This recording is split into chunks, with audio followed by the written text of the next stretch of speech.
Tumutulong ako sa mga taga-nayon sa pag-alaga at pagbenta ng hipon. Taon-taon, malinis akong kumikita ng 8 milyon. Pero ipinaparatang pa nilang kumukubra ako ng porsyento. Kickback na pera. Kung alam ko lang nalalamunin ng peste ang buong hipon. Itinatapon lang sa kulungan ng baboy, pinapakain sa baboy. At hindi na nila ako pinahira ng kahit kaunting putik sa daliri. Sa ikalawang taon, hindi na ako tumulong sa kanila mag-alaga. Lumingon ka at tulungan mo ang kapitbahay. Puro asin at alkali ang lupang disyerto ng aming nayon. Kaya ginawan ko ng bagong sistema para sa malinis at tuloy-tuloy na pag-alaga. Hindi ko akalaing mapupuno pa ng sobra ang kikitain. Pero dahil sa magulong pagpapalit ng kagamitan ng baisyoy, namatay ng halos lahat ng maliliit na hipon. Nang makita nila ang napakalaking penalty, umiiyak silang lumuhod at nakiusap na bumalik ako para tulungan sila. Natawa lang ako. Noon pa nila ako itinaboy. Hindi ba kayo rin mismo ang gumawa niyan? Halina, magtagay tayo para kay Chen mo. Kung wala si Chen mo na batang ito, ang bagong teknolohiya na dinala niya mula sa lungsod, ang ilang daang ektarya ng palaisdaan sa nayon natin. Kaya bang magpalaki ng ganito kalusog na hipon? Ang unang aning ito, buong nayon natin kumita ng malinis ng 8 milyon. Si Kapitan Liu Guangsheng may taas ang baso. Pulang-pula na sa kalasingan si Zhang Pangit. At nagtili ang laway sa hangin. Sabay-sabay na nagtaas ng baso ang mga tao sa ibaba. Nakikita ko sa mga mata nila ang matinding kasabikan. May nagbibilang na ng gasto sa pag-renovate ng bahay. May nag-uusap na ng pagbili ng kotse para sa anak. Pinunasan ko ang aking mga mata na namumula sa dugo. At ininom ang sariling alak sa baso. Ang maanghang at mainit na pakiramdam. Dumiretso sa lalamunan papasok sa tiyan. Pero hindi pa rin ako mapalubag. Halos kalahating buwan ko nang nilulunok ang pagod at hirap. Ako si Chen Mo. Dating nasa kabiserang panlalawigan ako. Bilang arkitekto ng supply chain para sa sariwang produkto. Para buhayin ang patay na palaisdaan ng aking bayang Sinilangan. Binitiwan ko ang trabahong may sweldong milyon kada taon. At inilaan ko ang 5 taon ng sarili kong buhay. Ibinuhos ko ang ipon kong 2 milyon. Sa pagdevelop ng kalidad ng tubig at espesyal na pakain. At higit sa lahat, ako pa ang naglabas ng sarili kong pera para sa nayon. At nagtayo ng isang pasilidad ng cold chain logistics na may active oxygen. Itong hipong ito, kapag nawala sa tubig, napakataas ng tsansa na mamatay. Pero sa ilalim ng aking cold chain transport, ang hipo ng baishwi ay may survival rate na umaabot sa 78%. Diretso sa mga top tier na restaurant sa unang antas na mga lungsod. Ang mga konektadong kainan. Iyan ang dahilan kung bakit namin ito na ibibenta ng mataas ang presyo. Basta masaya ang lahat, ayos na.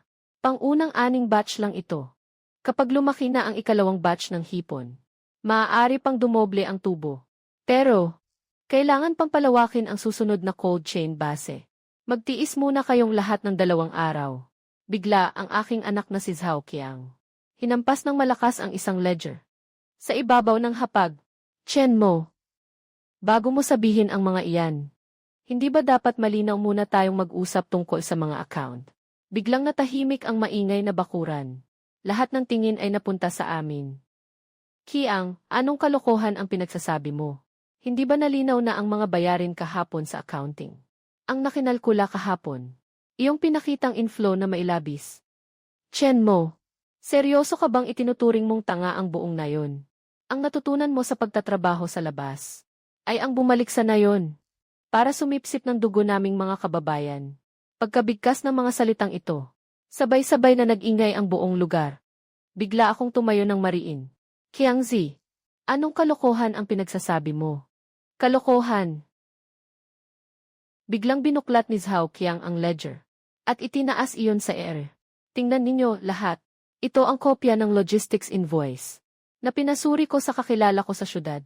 Ang cold chain transport fee na siningil sa atin ni Chen Mo ay 1,500 kada tonelada.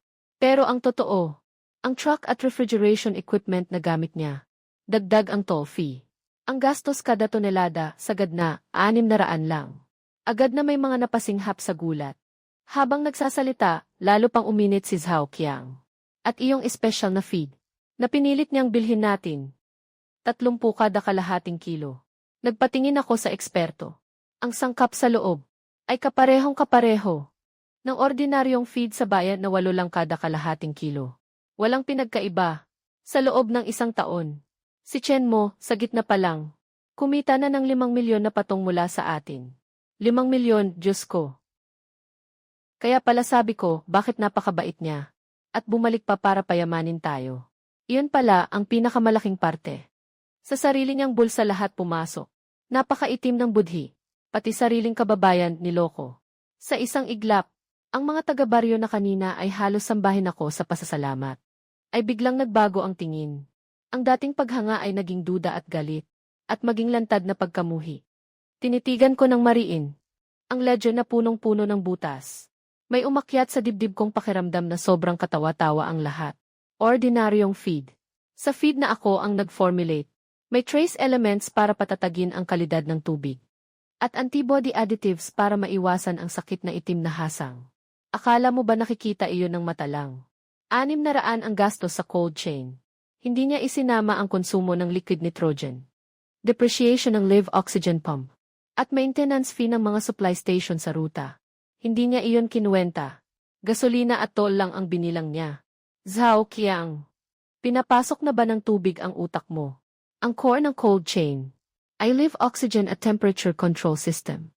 Gasolina lang ang kinukwenta mo, tapos feed pa. Biglang tumayo ang kapitan ng baryo na si Liu Guangsheng. Ang mataba niyang mukha na kanina ay ngiting-ngiti. Ngayon ay puno ng lamig at panghahamak. Tigilan mo ang pagpapakitang gilas sa mga teknikal na termino, Chen Mo. Chen Mo. Isinampal na ni Qiangzi sa mukha ko ang ebidensya. Dahil taga rito ka rin. Ayaw ka naming ipapulis. Ngayon, ibigay mo ang opisyal na selyo ng kooperatiba. Ang ledyo ng kita at gastos. Pati ang susi ng cold chain base station.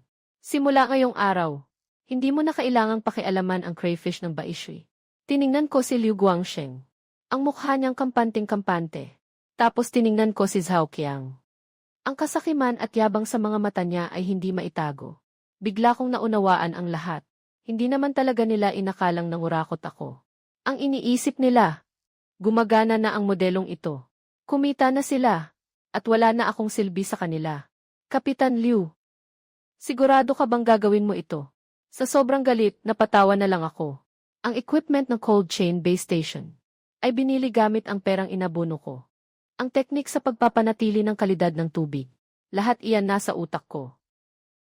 Pinalayas ninyo ako. Hindi ba ninyo natatakot na mabasag ang lutuan sa mga kamay ninyo? Sino ang tinatakot ninyo? Malamang na inagaw ni Zhao Qiang ang tray at malakas na inihampas sa lupa. Hindi lang ba pagdidilig lang yan? Hindi ba basta pagkalat lang ng pataba sa tamang oras? Ang silid ng malamig na kadena ay isa lang namang malaking freezer. Wala kanyan, uhaw sa dugo. Mas malaki ang kinikita namin.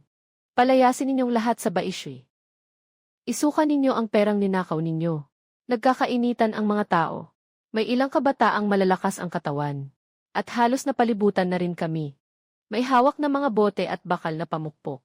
Pinanood ko ang grupong iyon sa loob ng kalahating taon. Mga taong may pusong madugong galing sa loob. Ang natitirang bakas ng pagtingin sa sariling bayan sa kaibuturan ng puso. Lubos na nagiba at naglaho na parang abo. Tumayo ako ng malamig at manhid ang puso. Punong Liu. Hindi na ako magtataka kung bobo si Zhao Qiang. Pero isa kang lumang tusong lobo. Dahil lang sa inyong dalawa, hindi siya mangangahas na maging garapal ng ganito. At lamunin ang panig ko. Sabihin mo sa akin. Tititigan ko lang siya ng matalim hanggang sa manigas siya sa takot. Sabihin mo kung sino ang tumutulak sa inyo sa likod. Para maramdaman ninyo. Kapag nawala ako sa eksena. Kung mabebenta pa ba ninyo ang mga hipon ninyo. Bahagyang nagbago ang mukha ni Liu Guangsheng. Pero agad siyang tumawa ng malamig. Chen Mo, talagang matalino ka. Pero hinarangan mo ang daan ng kabuhayan ng iba. Sabi nga nila, kapag pinaalis ka namin, lahat ng susunod na hipon ay libreng pagpapadala. At ang presyo ng pagbili ay 20% mas mataas kaysa sa presyo mo. Nanlaki ang mga mata ko. Libreng pagpapadala. Mataas na presyong pagbili. Sa linyang ito ng negosyo, kaya mong mag-alok ng ganito, na lumalabag sa karaniwang tuntunin ng negosyo, para lang maagaw ang monopolyo sa isang rehiyon. Hindi na nagpapalugit ang dambuhalang kapital. Iyan ang tunay na dahilan. Hindi ito simpleng pagtataksil lang ng mga taga-nayon. Isa itong matagal ng planadong pangkomersyong pagpatay. Ni isang segundo ay hindi ako nagtagal. Lumabas ako sa gusali ng komite ng nayon. May taong nasa likuran. at nagpasiklab ng isang apoy. Ang maagang nakahandang malaking paputok na pula. Ang hiyawan ay nakabibingi. Ang putok ay parang gumugulong at pumuputok na sunod-sunod. Sa maalinsangang gabi ng tag-init, lalo itong tumitimo sa pandinig. Parang nagdiriwang sila sa pagbagsak ng isang Panginoong nagsasamantala sa kanila. At parang sinasalubong din nila ang paparating na umuulan ng pera at kayamanan. Bumalik ako sa gawang laryo na inuupahan ng komite ng nayon para kunin ang mga gamit ko. Kakabukas lang ng pinto. Si Zhao Qiang, kasama ang ilang kabataang malalakas ang katawan na taga nayon, ay nagsiksikan papasok. Nakatingin sa akin na parang mga bantay sa isang magnanakaw. Chen Mo, kalimutan mo na ang biro sa harap. Ang gamit ng gobyerno. Ni isang tornilyo hindi mo pwedeng dalhin. Maihawak na matibay na patpat. Sa mga mata nila ay puro tusong pagkapalalo ng maliliit na tao. Ang mga ito, lahat ng iyan ay kolektibong ari-arian ng baisyo natin. Malamig ko siyang tiningnan. Walang sinabi. Hinila ko ang sinturo ng bag. Kumuha lang ng ilang piraso ng pamalit na damit. Tapos hinila mula sa ibabaw ng mesa. Iyon. Kable ng kuryente ng itim na laptop. Ipasok mo sa bag. Akin ang work notebook na iyan. Ang aktibong cold chain ng baisyoy. Ang core na temperature control algorithm ng sistema. At ang microformula ng special feed ingredients. Nasa hard drive na ito lahat. Ang mga hardware device sa labas. Refrigeration unit at oxygen pump. Talagang ginamit ko ang ipon kong 2 milyong iyan. Pero dahil nagbago na ang ihip ng hangin, tinamad na akong makipagpaligoy sa mga bulag na ito. Dinggin niyo ako. Kapag walang core parameters ko para sa real-time calibration, ang mga hardware na kinuha nila ay isa lang namang walang lamang shell. Kung wala ang real-time calibration ng core parameters ko, sa loob lang ng kalahating buwan magiging patay na bakal ang napakatumpak na kagamitang iyan. Pagkatapos, bubuhatin ko na ang sarili ko at lalabas ng bahay. Pagkarating ko sa malaking punong banyan sa bungad ng nayon, isang itim na sasakyang sport ang nakaparada roon ng tahimik. Pagkababa ng pinto ng kotse, isang lalaking nasa gitnang edad na nakasuot ng Amerikana at leather shoes ang bumaba. Binuksan niya ang pinto ng kotse. Isang lalaki na naka-Amerikana at leather shoes, na may suklay ang buhok paatras. Ang bumaba. Nangiti agad ng malawak si Liu Guangsheng, ang pinuno ng nayon. Lumapit siya agad. Yi Wang, bakit pa kayo mismong nagpunta rito? Naipak na namin lahat, kaya na nating ikarga na agad. Huminto ako sa paglakad. Matiim akong napangiti. Si Wang Kelin, ang bigeting boss sa seafood. At ang punong kalamnan sa likod ni Xu Haicheng. Sa mga nakaraang taon, si Xu Haicheng ay baliw na baliw sa pagpapalawak ng fresh produce blueprints. Matagalan niya akong tiniting ng tinik sa lalamunan. Sa pagbubukas ng low temperature cold chain na may mataas na survival rate, direktang supply channel. Mukhang sina Liu Guangsheng at Zhao Qiang nga ito. Naglalakas loob kayong sipain ang pundasyon ko. Tinapik ni Wang Kai ang balikat ni Liu Guangsheng. Pero lumampas sa kanya ang tingin. At diretsong tumama sa akin. Sa gilid ng labi niya, may nakapirming mapanghamong ngiti ng nananalo. Lumapit siya sa akin. Matagal nang naghihintay si Ji. Chen, sa totoo lang, maganda ang design mong cold chain base na ito. Talagang kahanga-hanga. Pinapasalamatan ako ni Ji. Su sa iyo, 2 milyon ang ginastos mo. At ang pinakamahirap na pundasyon sa simula ang siya naming tinapos. Sinadya niyang banggitin ang salitang 2 milyon, na may bigat sa kagat. Puno ng panlilibak ang mga mata niya. Walang anuman. Ang hardware ay madaling nakawin. Hindi ganoon kadaling tunawin ang core technology. Sa susunod na buwan, papasok na sa main season. Sana alam ng mga tao ninyo kung paano sa taas na 38 degrees na init, ginagamot ang biglang pagtaas ng ammonia at nitrogen sa tubig. At ang chain reaction ng biglang pagbabago ng temperatura sa cold chain. Umisi si Wang Kai. Chen, sa puntong ito na. Huwag na kayong manakot ng tao. Hindi lang ba pagpapalamig at pagdagdag ng oxygen? Sa grupo namin, may ilang daang technician pa. Hindi pa rin kaya ang ilang freezer na iyan. Freezer. Mas mabuti pang asikasuhin mo na lang ang sarili mo. Narinig kong bagong galing ka pa lang sa recovery. At may matutuluyan ka pa sa gabi. Para hindi na mapagod si Ji. Wang, hindi na ako sumagot sa panunukso niya.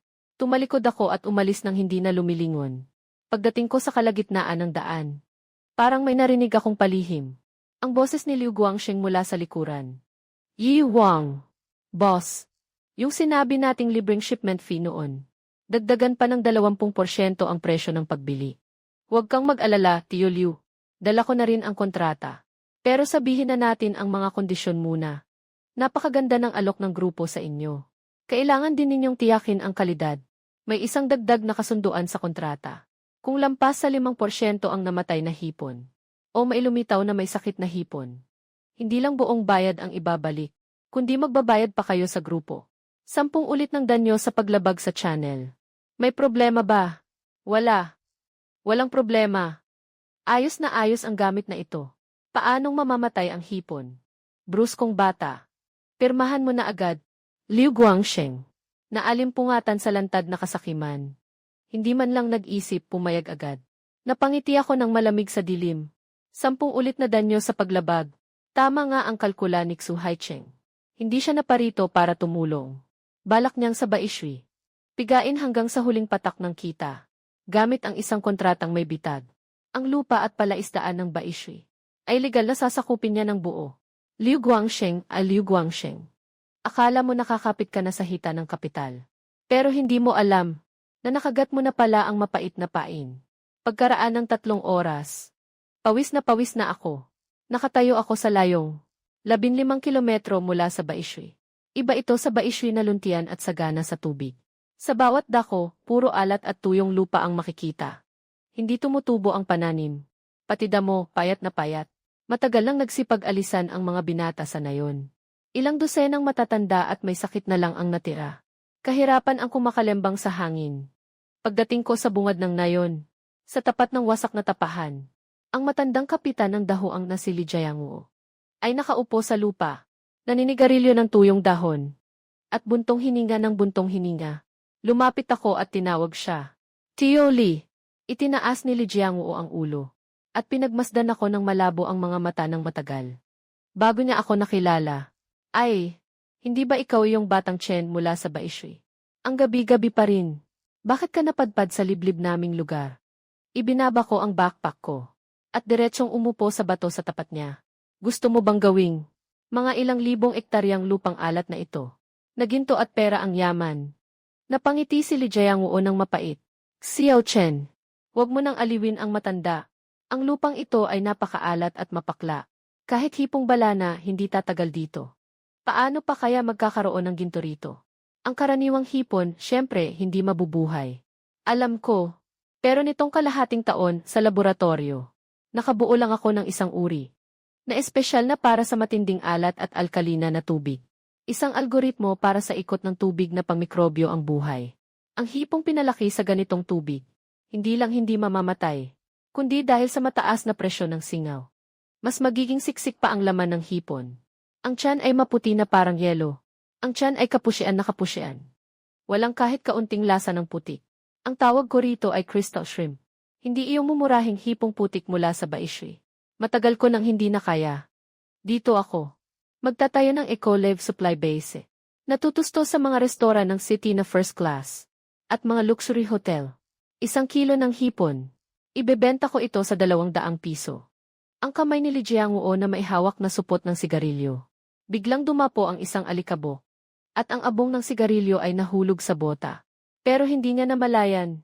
Nakatingin lang siya sa akin ng tulala at nakanganga. At sa sandaling iyon, sa Baishui na 15 kilometro ang layo, si Zhao Qiang ay abalang-abala.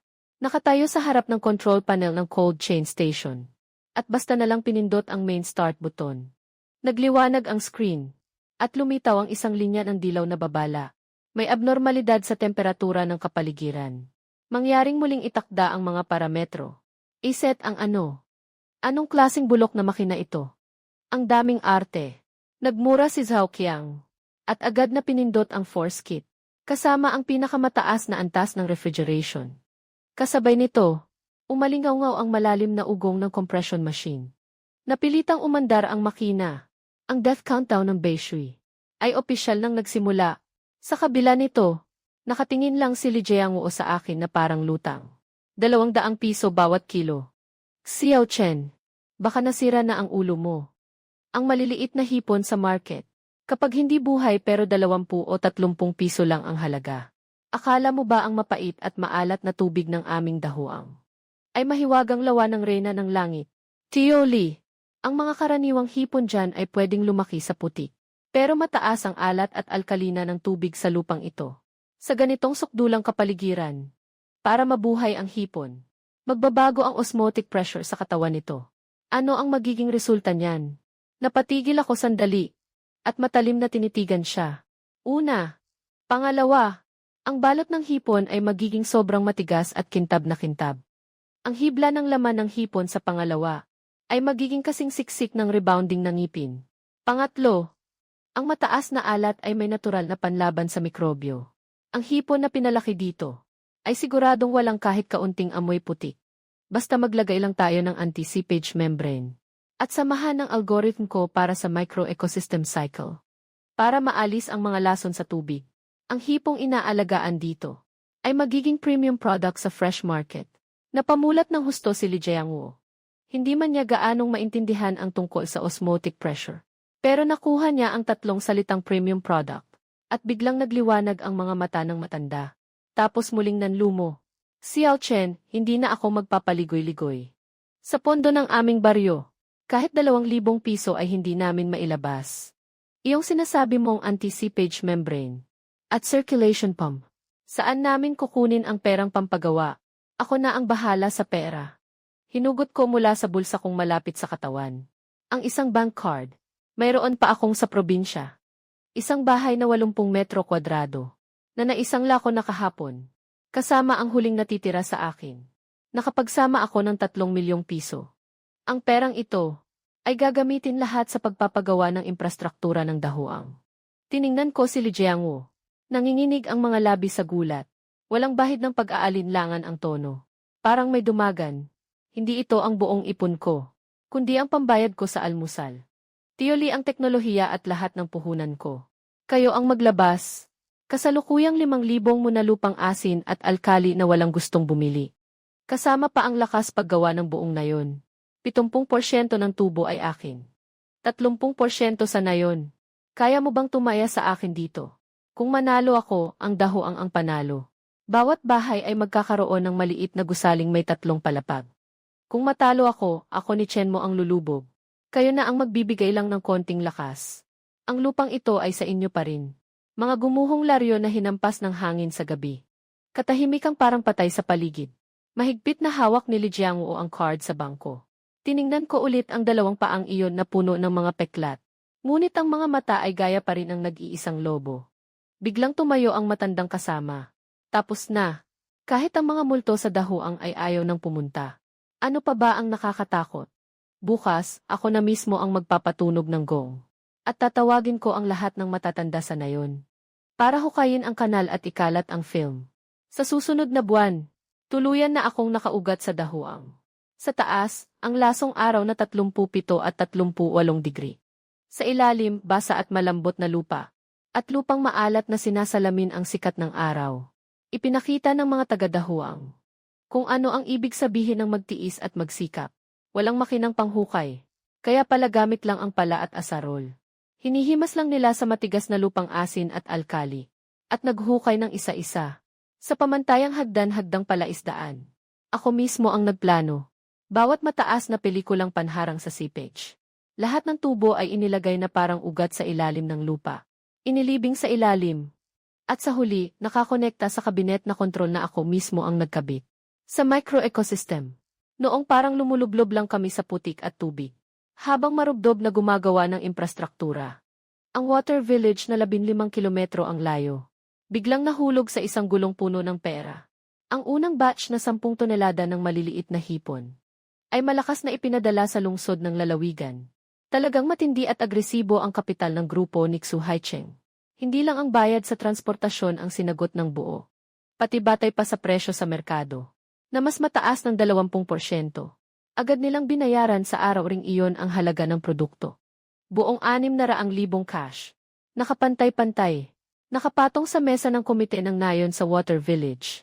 Maihawak si Zhao Qiang na malaking bungkos ng salaping papel. Sobrang yabang na ikinaway iyon sa harap ng mga taga-nayon. Nakita niyo o hindi? Sabi ko nang ang scammer si Chen mo. Kapag pinatakbo ang makina sa pinakamataas na antas. Gaya rin ang hipon na buhay at nagwawala. Bumili tayo ng murang pakain. Tiyak na lalaki rin ng mataba. Ang ilang daang libong iyon dati. Napunta lang lahat sa Gagong Chen ang apelyido. Ang sakim. Sumabog ang hiyawan ng mga taga-nayon na parang yumanig ang langit at lupa. At sa mga mata nila ay nagniningning ang pulang liwanag ng kasakiman. Mga kababayan, dahil walang humpay na bumibili ng maramihan si Bosco doon. Ano pa ang hinihintay natin? Gamitin natin ang natitirang mga kanal at lusak ng nayon. At sulitin natin lahat. Dagdagan pa ang dami ng inaalaga ang binhi. Bumili lang tayo ng pinakamurang pakain sa bayan. Yung tipong pumapatay na pakain. Sa susunod na buwan, triple ang kikitain natin. Nasabik ang buong Baishi Village. Para habulin ang dami ng ani. Ginawa nilang dati ay isang munalupa. Densidad ng pag-aalaga ng 800 jin. Pilit na itinaasa nakakatakot na 3,000 jin. Para makatipid, itinigil nila ang dati kong ipinares. Na may kaunting trace elements. At espesyal na pakain na may antibiotiko. Pinalitan lahat ng mumurahing pakain na ilang sentimo lang kada jin. Hindi lang iyan. Sinabi ni Zhao Qiang na masyadong maliit ang daloy ng tubig para maapektuhan ang efficiency. Direkta. Tinanggal ang salaan sa pasukan ng tubig ng cold chain station. At binaklas iyon. Ang nakita lang nila ay ang perang kumikinang sa harap ng mata nila. Pero hindi nila alam na nakasabit sa ibabaw ng ulo nila ang espada. At unti-unti nang bumabagsak. Agosto 5, gitna ng tag-init. Nakatayo ako sa control tower na bagong tayo sa dahuang. Tumingin sa ibaba. At nakita ko ang bawat. Malinaw na parang batong safiro ng mga palaisdaan. Sa ilalim ng tubig, siksikan ang kristal na hipon. Na masiglang lumalangoy. Sa sikat ng araw, ang kanilang mga balot ay tila naglalabas pa ng isa pang patong. Na parang salamin. Na may kalahating transparent na kinang. Naglalabas ng mahinang ugong ang microecological cycle system. Habang pinoproseso ang harmful substances sa tubig alat alkalina. Nang eksakto. At pinaghihiwa-hiwalay. Pagkatapos ay ginagawang mineral na kailangan ng hipon. Lahat ay tumatakbo ayon sa aking algorithm. Nang perpekto. Noon ay umakyat si Li Jiangwo sa control tower. At ang mukha niya ay napangiti ng todo. Chen mo, tunay kang henyo. Napakaganda rin ang pagpapalaki mo sa hipon na ito. Hindi lang malalaki ang katawan. Lalo pang malakas ang kapit ng mga kuko. Pagdaan pa ng 1 linggo. Baka unang batch pa lang ng hipon ay pwede nang ilabas sa merkado. Pinunasan ko ang pawis sa noo ko.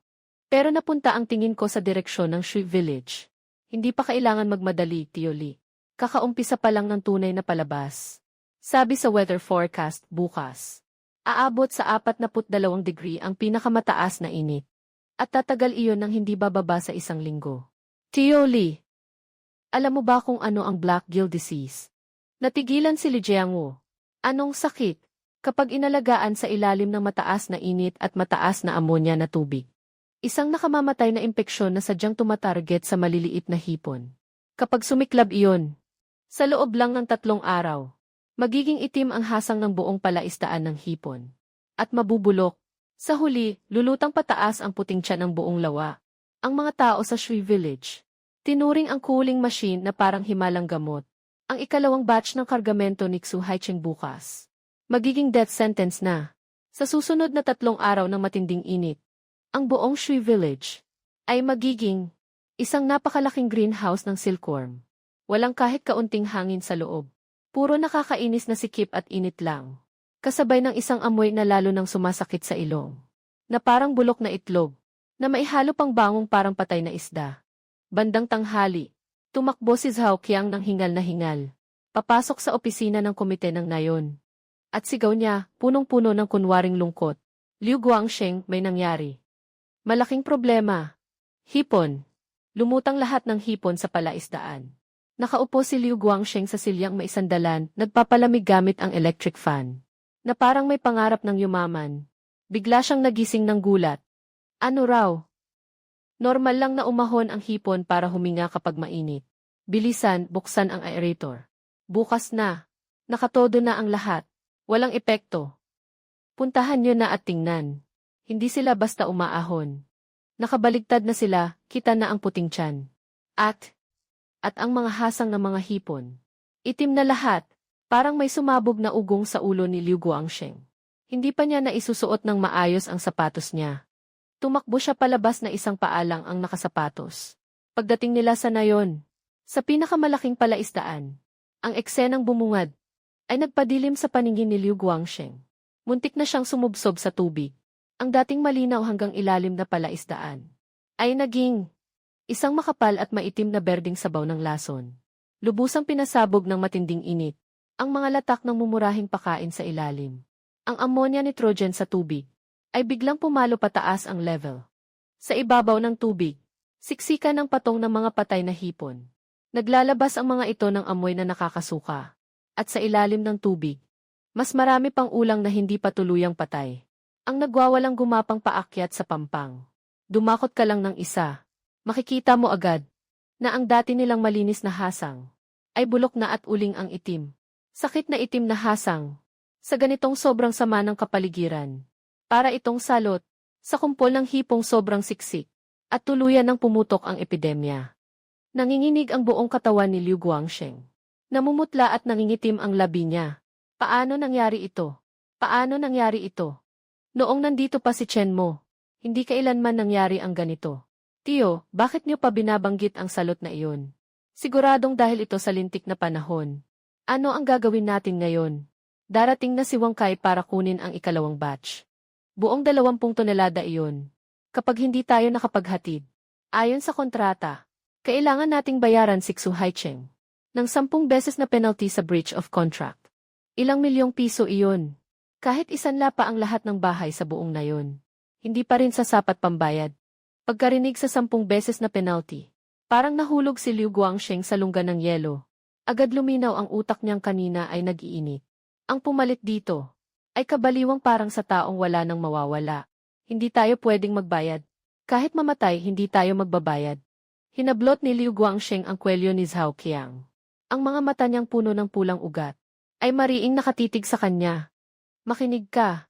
Habang mahigit kalahati ng mga hipon ay hindi pa tuluyang patay. Patunugin mo agad ang gong at papuntahin ang buong nayon para manghuli. Itapon ang patay. Basta buhay. Kahit may sakit na itim na hasang pa. Ipasok niyo lahat sa cold chain base station. Natigilan si Zhao Qiang. Pero, Tiyo, ang mga may sakit na hipon na iyon, isang tingin lang ng mga tao ni Wang Kai halata na. At hindi rin sila aabot ng buhay sa kabisera ng probinsya. Sinampal ni Liu Guangsheng ang batok ni Zhao Qiang. Mabangis niyang sinabi, utak baboy ka ba? Hindi ba astig ang cold chain equipment ni Chen Mo? Ibaba mo sa pinakamababa ang temperatura para sa akin. Palamigin mo agad at gawing yelo. Basta isang hipon lang ang nagyelo. Hindi na halata ang itim sa lid. Pagdating sa bodega sa lungsod ng lalawigan. Pagkatapos ng inspeksyon at pagtanggap. Kahit matuklasan nilang patay na ang hipon pagkalambot. O may sakit. Iyan ay problema na sa transportasyon. At hindi natin pananagutan. Ano ang kinalaman niyan sa atin sa Baishui? Nakainom ng malamig si Zhao Qiang. Ang galaw na ito ay talagang. Parang niloloko lang si Xu Haicheng na parang tanga. Pero sa harap ng matinding sitwasyon ng bangkarotang halos walang matira. Wala na silang ibang pagpipilian. Sumilay ang isang bakas ng bangis sa mga mata ni Zhao Qiang. Tapos na. Pupunta ako ngayon para paandarin ang cold machine sa pinakamataas. Bigyan sila ng biglaang pag-ielo. Pagkasabi nito ay tumakbo siya papunta sa cold chain base. Isang desperadong pagsagip sa gitna ng kaguluhan. Nagwawala sa Baishui. Lalaki, babae, bata, matanda, lahat basang-basa sa init ng araw. Parang mga nababaliw. Sa mabahong putikan. Huliin ang mga hipong may sakit sa pampalusog na loob. Tapos sabay pilit na isinasaksak. Pinagana na ng sapilitan ni Zhao Qiang. Pinagana na ng sapilitan ni Zhao Qiang. Sa loob ng cold chain van na nasa mode ng matinding pag-ielo. Wala talaga silang alam. Chen Mo. Ang iniwang pangunahing cold chain algorithm. Ang susi ay kontrolin ang temperatura at buhay na oxygen. Para mapasok ng hipon ang estado ng tulog. Hindi basta marahas na pag-ielo. Ang sukdulang lamig na walang proteksyon ng algoritmo. Ang sukdulang lamig na walang proteksyon ng algoritmo. Ang sukdulang lamig na walang proteksyon ng algoritmo. At kapag nadagdagan pa ang loob ng may sakit na hipon, ang mga organong mahina na mismo, mas lalo lang mapapabilis ang pagkamatay at pagkabulok nila. Habang sa oras na ito 15 kilometro ang layo sa nayon ng dahuang. Nakaupo ako ngayon sa ilalim ng lilim ng puno. Kalmadong umiinom ng malamig na sabaw ng maasim na plum. Sa control panel ng ekolohiya sa harap ko. Sa init na 42 degree nananatiling matatag ang lahat ng datos. Kasintibay ng taisyan. Ang tubig na may mataas na alkalina. May malakas na epekto itong pamatay mikrobyo. Ang mga itim na salot na bakterya na gustong dumami. Bago pa sila makapagparami, napapatay na sila ng walang awang siklo ng sistema. Sa ilalim ng tubig ang hanay ng mga hipon na matitigas ang balat. Mga kristal na hipon na malinaw. Buhay na buhay at masigla. Nag-aagawan sa espesyal kong dekalidad na pakain. Pinapawisan si Li Jiangwu. Pero may ilan pa ring hindi mapakali. Ginoong Chen. Ang init ngayon ay talaga namang nakakaasukal. Narinig kong ang tubig sa Baishwi sa kabila ng pader ay amoy na rin. Talagang ayos lang tayo. Napangiti ako ng malamig. Papatulugin ko ng maaga ang mga taga na yon ngayong gabi. Para makapagpahinga silang mabuti. Bukas may magandang palabas na. 10:00 ng gabi. Dumating si Wang Kai na may 5 malalaking refrigerated truck. Eksaktong huminto sa bungad ng nayon ng Baishwi. Sina Liu Guangsheng at Cao Qiang, na may mga ngiting puno ng pagpapalugod, ay sumalubong. Boss Wang. 20 tonelada ang lahat ng kargamento at nagielo pa sa base. Garantisadong sariwa. Hindi man lang bumaba si Wang Kai sa sasakyan. Kumaway lang siya ng pahapyaw. Ipasok na ang mga truck. Dahil sa loob ng cold chain van. Na-adjust ni Cao Qiang sa higit 10 antas sa ilalim ng zero. Kasing lamig ng freezer. Binuksan lang ng basta ni Wang Kai ang pinto. Tiningnan niya ang ilang kahon sa pinakataas. Sa ibabaw, talagang matigas na ang mga hipon na iyan dahil sa lamig. Wala akong makitang kakaiba. Wala namang problema, ye. Wang, dahan-dahang bumukas ang bintana ng kotse ni Wang Kai. Bumalik sa lungsod ng probinsya.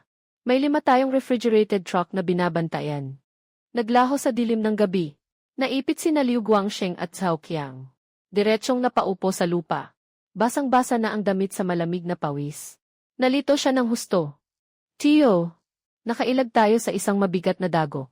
Pero ang ngiti nila, tumagal lang ng wala pang 6 na oras. Bandang 4:00 ng madaling araw. Kadena ng malamig na suplay 4:00 ng madaling araw. Cold chain logistics sa lungsod ng probinsya, Xu-Haicheng. Lungsod ng probinsya, Xu-Haicheng. Central na cold chain distribution center ng grupo. Inuutusan na ni Wang Kai ang mga manggagawa. Binuksan ang likurang pinto ng cargo bay. Nang bumukas ang pinto ng cargo bay, isang masangsang na amoy. Ang sumabog na parang apoy mula sa bulkan. Ang 2 manggagawang naglo-load sa unahan ay tinamaan ng amoy na ito at agad na paatras sa hilo. Diretsyong nagsuka at bumagsak sa lupa. Biglang nanigas ang ngiti sa mukha ni Wang Kai. Tinakpan niya ang ilong at bibig. At pinilit ang sarili na lumapit sa harap ng cargo bay. Ang 10 toneladang praong na pinausukan hanggang maging premium. Pagkalabas sa sobrang lamig na, sa loob lang ng 10 minuto, ay halos naging isang patong-patong na bulok na karne na may itim na katas. Bawat hipon ay nagpakita ng nakakasuka at maitim na kulay. Anong premium na sangkap? Hindi ito. Isa itong buong 5 truck ng mataas na konsentrasyong biolohikal na armas. At sa sandaling iyon, ang phone ni Wang Kai ay parang may death alert. At marahas na nag-vibrate. Ang tumatawag ay si Xu-Haicheng. Nanginginig si Wang Kai habang pinindot ang sagot. Ang kabilang dulo ng telepono ay naghatid ng malamig at matalim na boses ni Xu-Haicheng. Kung may problema ang batch na ito, Wang Kai, diretso ka nang tumalon sa dagat. Katatanggap ko lang ng balita. Ang Bureau of Health ng probinsya at mga tao mula sa Market Supervision Bureau ay nasa bungad na ng ating distribution center. Lumaki ng husto ang mga mata ni Wang Kai. Umakyat ang malamig na pawis na parang agos. Mabilis siyang napalingon at tumingin sa direksyon ng Baishwi. Sa mga mata niya, sumabog ang pumatay na intensyong luluray sa buhay ng tao. 6:00 ng umaga. Ang mga taga-Baishwi ay nangangarap pa rin ng madaling yaman. Ang bakal na gate ng bulwagan ng komite ng nayon ay biglang sa pilitang nabuksan sa isang malakas na kalabog. Isang itim na off-road na sasakyan. Ang rumagasa papasok sa bakuran na parang tigre mula sa bundok. Ang nakakabinging tunog ng preno ay agad sumira sa katahimikan ng nayon. Si Liu Guangsheng na nakauwi na suot pa ang damit pantulog ay padapang tumakbo palabas ng pinto. Kusot pa sa antok si Cao Qiang. Nang makita nila ang taong nakatayo sa loob ng bakuran, ang isang gabing pakulo ay agad na naging abo. Mapupulang ugat ang bumalatay sa mga mata ni Wang Kai. Wala na ang suit jacket niya. Nakalas ng maluwag ang necktie. Para siyang lobong Ruso na naitulak hanggang sa dulo. Nakatingin ng matalim sa dalawang taong nasa harap niya. Bakit ang aga ninyong dumating? Hindi ba kahapon lang nakuha ang kargamento? Hindi na nagsalita pa si Wang Kai. Bigla siyang kumaway. Ilang matitipuno sa likuran. Buhat ang dalawang napakalalaking plastik na timba. Lumapit sa harap ni Liu Guangsheng. Bang, bumagsak agad siya sa lupa. Ilampung daan na isda at hipon ang bulok na at mabaho. Sa liig niya makikita ang mga hipong itim na itim. Kalat-kalat sa paanan ni Liu Guangsheng at Zhao Qiang. Liu Guangsheng, ang kapal ng loob mo ah. Bumili ka ng mga hipong may sakit at itim na liig para ipalalamig agad. Tapos tatakbo ka rito para dayain si Ji. Su at kunin ang pera niya. Alam mo ba, ang sasakyan ng opisina ng kalusugan. Nakaipit mismo sa labasan ng sentro ng pamimili. Sa ngalan ni Ji. Su, 3 malalaking tindahan ng sariwang produkto sa chain. Ngayong umaga lang, lahat ay ipinahinto at ipinasara. Yi Wang, nagkakamali ka. Hindi ito basta pagkakamali. Noong kinarga pa lang, buhay pa ang mga iyon. Pambihirang kamalasan talaga. Sinipa ni Wang Kai si Liu Guangsheng kaya napahandusay siya sa lupa. Mula sa dokumentong hawak niya. Kumuha siya ng makapal na kumpol ng mga papeles. At mariing ibinagsak iyon sa mukha ni Liu Guangsheng. Kumalat ang mga papel sa sahig. Ang matingkad na pulang selyo sa ibabaw. Lalong sumugat sa mata ng lahat. Hindi mo na ako kailangang lokohin. 20 tonelada ng paninda. 40,000 gin. Bibiliin namin ng may dagdag na 30 yuan bawat gin. Ang kabuang halaga ay 12 milyong yuan. Malamig na tinitigan sila ni Wang Kai. Ang abogadong nakasuit sa tabi niya. Walang emosyong inayos ang salamin. At sinimulang basahin ang mga probisyon ng kontrata. Ayon sa karagdagang kasunduan na pirmado ng magkabilang panig. Kapag may natuklasang may sakit na hipon o lumampas sa pamantayan ang death rate, ituturing itong malubhang paglabag sa komersyo. At panlilin lang. Kailangang isauli ang buong bayad. At magbayad ng 10 beses na danyos para sa paglabag. Sa kabuuan, 12 milyong yuan. Dagdag pa ang pinsala sa reputasyon ng grupo. At 300,000 yuan na administratibong multa. 15 milyong yuan. Nang marinig ng mga taga-nayon na nagtipon doon ang mga numerong iyon, sabay-sabay silang napasigaw sa matinding paghihinagpis. 15 milyong yuan. Namula ang mga mata ni Zhao Qiang. Dumampot siya ng isang palakol. Mga gunggong kayo. Nagnanakaw kayo ng pera. Kayo ang nanghihingi ng gulo. Kayo ang pumilit sa aming pumirma ng kontrata. Kayo rin ang hindi nag-freeze ng maayos ng mga hipon kaya namatay. Anong karapatan ninyong pagbayarin kami? Umisi ng malamig si Wang Kai. Kahambogang walang alam sa takbo ng buhay. Mabilis na humakbang pasulong ang bodyguard sa likuran niya. Isang marahas na sipa sa binti. Diretsong pinalipad ang palakol sa kamay ni Zhao Qiang. Kasunod ang isang matinding tuhod na bumangga. At mariing tumama sa sikmura ni Zhao Qiang. Mapait na napasigaw si Zhao Qiang. Parang lutong hipon lang. Napadapa siya sa lupa. Dumuduwal ng sunod-sunod ng asim. Nakagawa na kami ng kahilingan sa korte. Para sa pag-iingat ng ari-arian. Mula ngayon, lahat ng palaisdaan sa baisyo ninyo. Pati ang cold chain station. At ang mga bahay na nakapangalan sa inyo. Lahat ay isa sa ilalim sa pagsusuri at pag-ielo ng proseso. Kung hindi ninyo isusuko ang 15 milyong yuan, sa kulungan kayo ang bagsak, tapos buong nayon pwedeng maglatag ng kama sa gitna ng kalsada. Hanggang sa sandaling ito, ang mga tao sa Baishui, saka lang talaga nakaramdam, ng malamig at walang pusong hiwa ng kapital. Noon pa man ay naghukay na siksu haiching ng butas. Hindi ito simpleng pakikipagtulungan. Isa itong legal na pag-angkin at pag-agaw. Yung cold chain equipment na iyon, matagal na nilang pinaplano ang pondong ito. Lubog na, at sila mismo ang nagtulak sa nayon sa bangin. Eksakto para paalisin si Chen Mo. Si Liu Guangsheng at Zhao Qiang nasakim sa tubo. Nabulabog ang mga taga-nayon. Hindi sila nangahas kalabanin si Wang Kai. At sa halip ay nagwala silang sumugod sa lupa. Sina Liu Guangsheng at Zhao Qiang. Nananapak at nanununtok. Umiiyak at sumisigaw. Gustong mabawi nila ang sarili nilang bahay. At ang perang pantawid buhay. Ang buong nayon ng Baishui. Biglang naging impyerno sa gitna ng tao. Iba ito sa pagdadalamhati ng Baishui. Sa dahoang ngayon, dumarating na ang gintong sandali nito. Nakatayo ako. Sa tabi ng ecosystem water system na itinayo sa lupang maalat at alkalina. Pinapanood ko ang mga manggagawa, Habang maayos nilang isinasagawa ang unang pagsubok sa huli. Habang dahan-dahan nilang inaangat ang isang malaking lambat. Sa ibabaw ng tubig, biglang kumislap ang nakakasilaw na alon ng liwanag.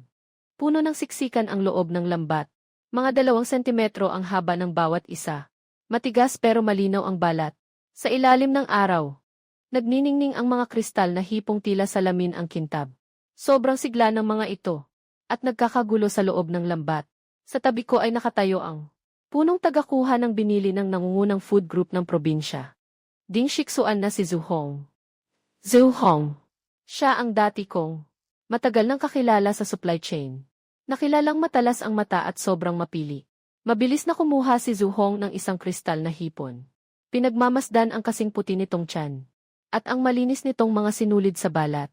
Nagliwanag ang mga mata niya sa matinding paghanga. Chen mo. Ang galing mo talaga. Magpalaki ng hipon sa lupang maalat at alkalina. Kaya mo pang paabutin ang laman sa ganitong kalagayang premium. Talagang mataas ang antas nito. Walang bahid ng putik ang hipong ito. Masiksik pa ang laman kaysa sa mga hipon sa ibang lugar. Huwag kang puro tinitigan lang ang pisikal na anyo. Huwag kang puro tinitigan lang ang kalidad. Hindi na kailangan ni Zhu Hong ng instrumento. 2 agad ang hinila niya at isinubo. Walang kahit anong pampalasa. Pagkabakat ng balat na kristal na manipis at malinaw. Isang kagat lang. Narinig ang malinaw at malutong na tunog ng kagat. Matigas at siksik ang laman ng hipon. May bahid ng tamis na natural. Biglang sumabog sa bibig. Parang galing lang sa langit. Talagang pambihirang kalidad. Nagniningning ang mga mata ni Zhu Hong. Mahigpit niya akong hinawakan sa kamay. Bukas na bukas ang mga mata niya. Ang produkto mo. Kukunin ko ng buo. Ikaw na ang magsabi ng presyo. Dahan-dahan kong pinunasan ang mga kamay ko. At itinaas ang 2 daliri. Ang sinabi ko noon, ang usaping ito ay hindi ordinaryong order. Ito ay isang high-end na linya. 200 kada kalahating kilo. Ang shipping fee ay sa inyo na. Ang microecology cold chain ko ay para lang sa packing at pagpahinga. Hindi talaga para sa patay na hipon. 200. Napasinghap si Zhu Hong ng malamig na hangin. Ang presyong ito, mas mababa pa kaysa sa karaniwang maliit na hipon sa pamilihan. 10 beses na ang tinaas ng presyo. Pero nag-alinlangan pa rin siya ng wala pang 3 segundo. CJ, deal. Magkano ang unang batch ng tubig? 10 tonelada ang kunin ko. Unang bayad muna, saka ang produkto. Tinutok ni Zhu Hong ang diretsong linya. Sa ganitong klase ng problema, lalo na para sa high-end na mga restaurant, mga sangkap na wala kang kapalit, kahit yung libreng proteksyon sa ilog.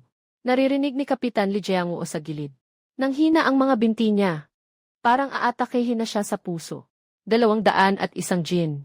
10 tonelada. Kaya 4 na milyon iyon. At sa Baishui pa lang ito. Ang produksyon ng unang batch ng test water. Ang bahaging iyon ng asin-alkali na lupa sa dahuang. Talagang lumipad na ang gintong Phoenix. At habang naghahanda na kaming pumirma ng kontrata. Sa tarangkahan ng nayo ng dahuang. May mga nagsisigawang dumarating. Ilang basang sisiw. Na puro putik at mabahong putik ang katawan. Ang nangunguna ay si Liu Guangxing na namamaga at bugbog ang mukha. Parang tumanda ng 10 taon. At si Zhao Qiang na may basag na ngipin sa kalahating bibig. Nagmakaawa sila ng sabay. At lumuhod sa tabi ng proteksyon na lambat sa asin na lupa. Chen mo. Ice Chen. Sagipin mo kami. Tulungan mo naman ang mga taga-Baishui. Tinitigan ko sila. Na parang aso na gumagapang sa lupa. Walang kahit katiting na awa sa mga mata. Puro nakasusukang lamig lang. Laro. Sa wakas, pumasok na sa paborito kong bahagi. Si Liu Guangxing at Zhao Qiang ay lumuhod sa putik. At gumapang paatras na dumikit sa tabi ng paa ko. Kuya mo. Naipit kami ni Xu Haicheng. 1,500,000. Kahit ibenta pa namin ang buong nayon, hindi rin namin mababayaran. Pakisuyong pagbigyan mo na lang kami dahil mga kapitan din kami. Hilahin mo na kami, pare. Mas lalo pang umiyak si Liu Guangxing. Mariing hinihila ang sariling tainga. Bawat sampal ay malutong ang tunog. Xiao Chen. Bulag lang ang albularyo. Maliit lang ang tingin namin. Ikaw ang pinakakabisa sa batch ng mga cold chain equipment na iyon. Ikaw na mismo ang kumausap kay Boss Xu. Kahit mamatay ang hipon, makina lang ang sira. Wala naman tayong kinalaman doon, di ba? Basta pumayag ka lang na tumayo at magpatotoo. Yung kagamitan sa nayon.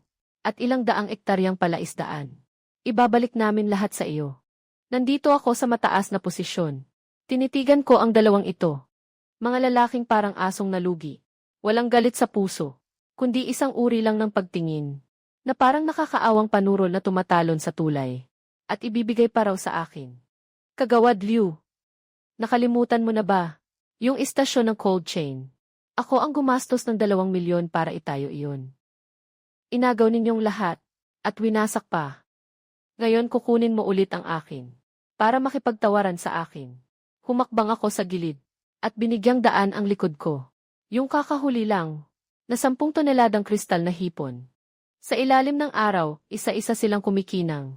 Ang malinaw na kristal na hipon. Nagwawala sa loob ng lambat. May bagong sigla ang hangin. Pinapanood ni Liu Guangsheng at Zhao Qiang ang mga hipong ito. Parang lalabas na ang mga mata nila sa sobrang gulat. Isang buong buhay nilang nilaman ng putik ang inalagaan nila. Sino ang nakakita na niyan? Hindi mo akalain na may ganyang kagrabing kalidad. Ipakilala ko sa inyo. Siya ang procurement chief ng Dingxixuan sa probinsya. General Zhao. Ang batch ng hipong ito. Sasalo na si General Zhao sa lahat.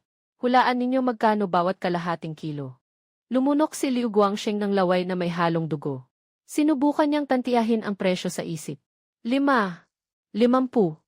Napatawa ng palihim si Zhu Hong sa isang tabi. Umiling siya. Sa husay mo, Chen Laoshi. Kahit 50 piso ni isang balata ng hipon hindi mo mabibili. 200 kada kalahating kilo. Unang bayad, saka ang kalakal. Sa 10 toneladang ito, 400 milyong salapi. Naipaipon ko na sa account ng Dahuang Village ang pera. 200. Nang marinig nila ang bilang na iyon, para bang tinamaan ng kidlat si Liu Guangsheng. Napaupo siyang tulala sa putik. Parang nabutas ang mga mata niya. Nanginginig siya mula ulo hanggang paa. Si Zhao Qiang. Nagbitaw pa siya ng isang sigaw, na para bang iyak ng mabangis na hayop. Mahigpit na hinahawakan ang buhok niya gamit ang 2 kamay. Nabaon ng malalim ang mga kuko sa anit. Ngayon mo lang naramdaman kung anong sakit. Lumuhod ako. Tinitigan ko si Liu Guangsheng.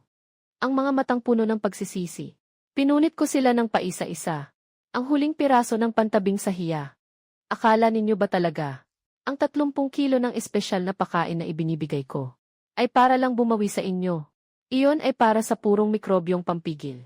Para pigilan ang amonya at laso na nabubuo sa mataas na densidad ng alagaan. Pinapalit ninyo sa mga murang pakain. Parang naghahagis kayo ng lason sa tubig. Akala ninyo ba talaga na ang cold chain ay isang malaking freezer lang? Iyon ay buhay na sleeping warehouse. Kailangan nito ng algorithm. Real-time na pag-aayos ng oxygen at temperatura. Binaklas ninyo ang water inlet filter. Ibinalik ninyo sa pinakamababa ang temperatura. At pinalamig ng bigla ang mga may sakit na hipon. Iyon ay lalo lang nagpapabilis ng pagkabulok nila. Hindi ako malakas magsalita, pero parang martilyong pangwasak. Ang mental defense line nila ay nadurog at naging pulbos.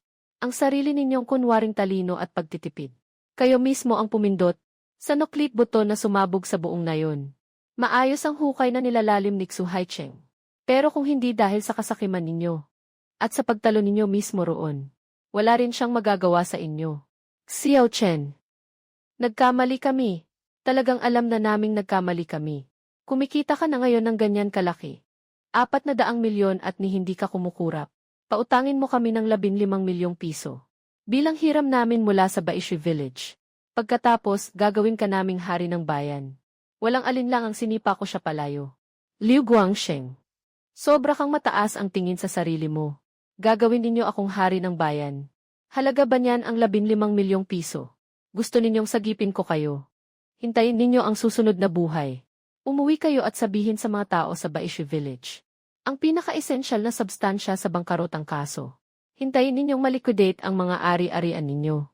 Pagdating ng oras ng auction ng mga asset, sa pinakamababang presyong pwedeng ibato ko, ang cold chain station at mga palaisdaan ng Baishu.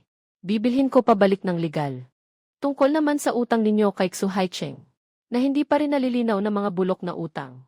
Maligayang pagdating sa oras na pumunta kayo sa pabrika ko. Para sa pansamantalang trabaho. Gamit ang pawis at dugo ng kalahati ng buhay ninyo. Dahan-dahan pa. Tapusin mo na. Ayoko nang makita ang 2 walang silbing iyan kahit isang beses pa. Lumiko at pumunta sa control tower. Sa putik sa likod nila, narinig ang nagwawalang sigaw ni Zhao Qiang. At ang desperadong alulong at hagulgol ni Liu Guangsheng. Nang gabing iyon, sa tuktok na palapag ng punong himpilan ng Xu Haicheng Group sa kabisera ng lalawigan. Sa marangyang upo ang pang-amo. Nakaupo ang isang lalaking payat na payat ang pangangatawan.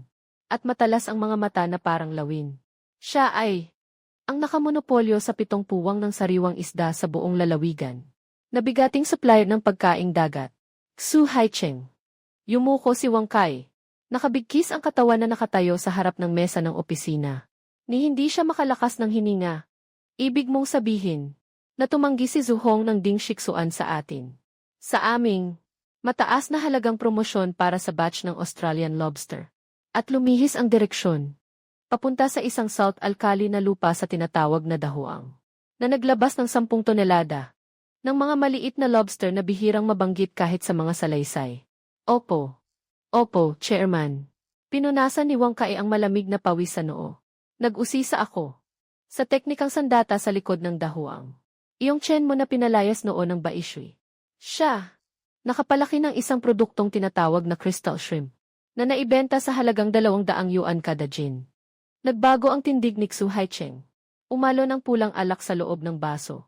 200 yuan kada gin. Pwede pa palang alagaan sa lupaing maalat at alkaline. Nagkipit si Xu Haicheng ng mga mata. At umandar ang matalas niyang pang-amoy sa negosyo. Na agad siyang nakaramdam ng nakakatakot na potensyal sa likod nito. Interesante. Ang maliit na bangkarotang ari-arian ng Baishui. Ipatupad mo agad ang sapilitang pagsingil. Patawan sila ng matinding pressure.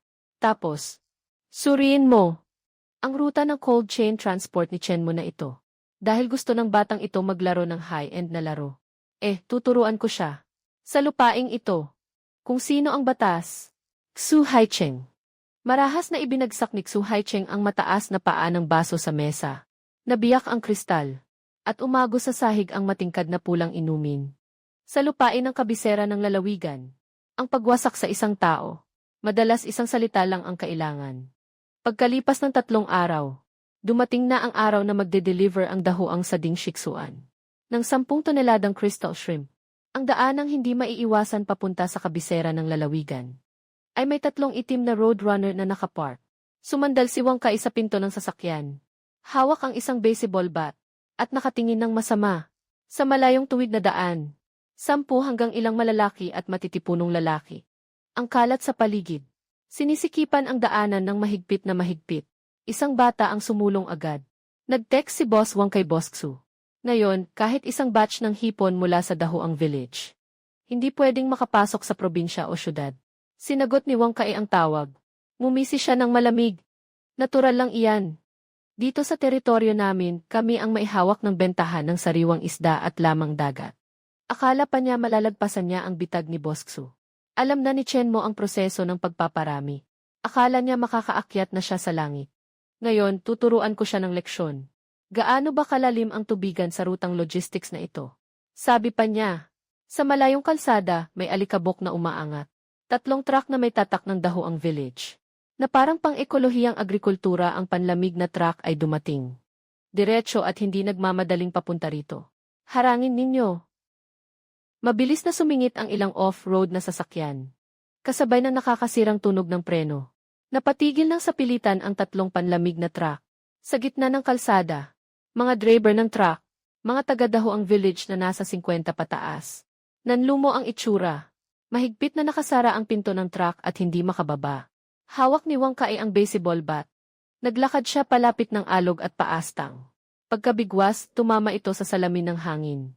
Nabiyak agad ang bitak na parang sapot. Bumaba ka. Karaniwang inspeksyon. May hinala ako. May dala kayong nakahahawang hipon sa truck ninyo. Hinatak pababa ng mga masunuring driver. Ni hindi man lang siya tinapunan ng tingin ni Wang Kai. Diretso siyang pumunta sa hulihan ng truck. Ikinaway ang kamay. Buksan ninyo ang pinto para sa akin. Sabi ni Boss Xu, kapag nakakita kayo ng hipon, ibanggan ninyo ang buong kargamento at truck sa akin. Ipasok na lang sa masamang utang ng Baishui Village. Agad na kumuha ng baseball bat ang ilang tauhan at lumapit.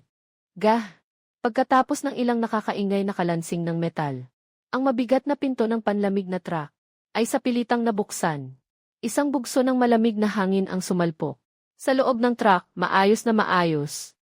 Sa loob ng truck, maayos na maayos. Nakaayos ang mga kahon. Mahigit 100 asul na lalagyan ng produktong pandagat ang nakasalansan. Siguro ay hipong 200 piso kada kilo. Ngayon, ang demonyong iyon ay gagawing putik na isda. Sa mga mata ni Wang Kai, sumiklab ang munting ngiting may natitirang awa. Lumundag siya sa truck. Itinaas ang baseball bat. Itinaas ang baseball bat. At tinutok sa pinakaharap na asul na drum. Malakas niya itong binagsak. Nabiyak ang plastik na drum ng halos kalahati.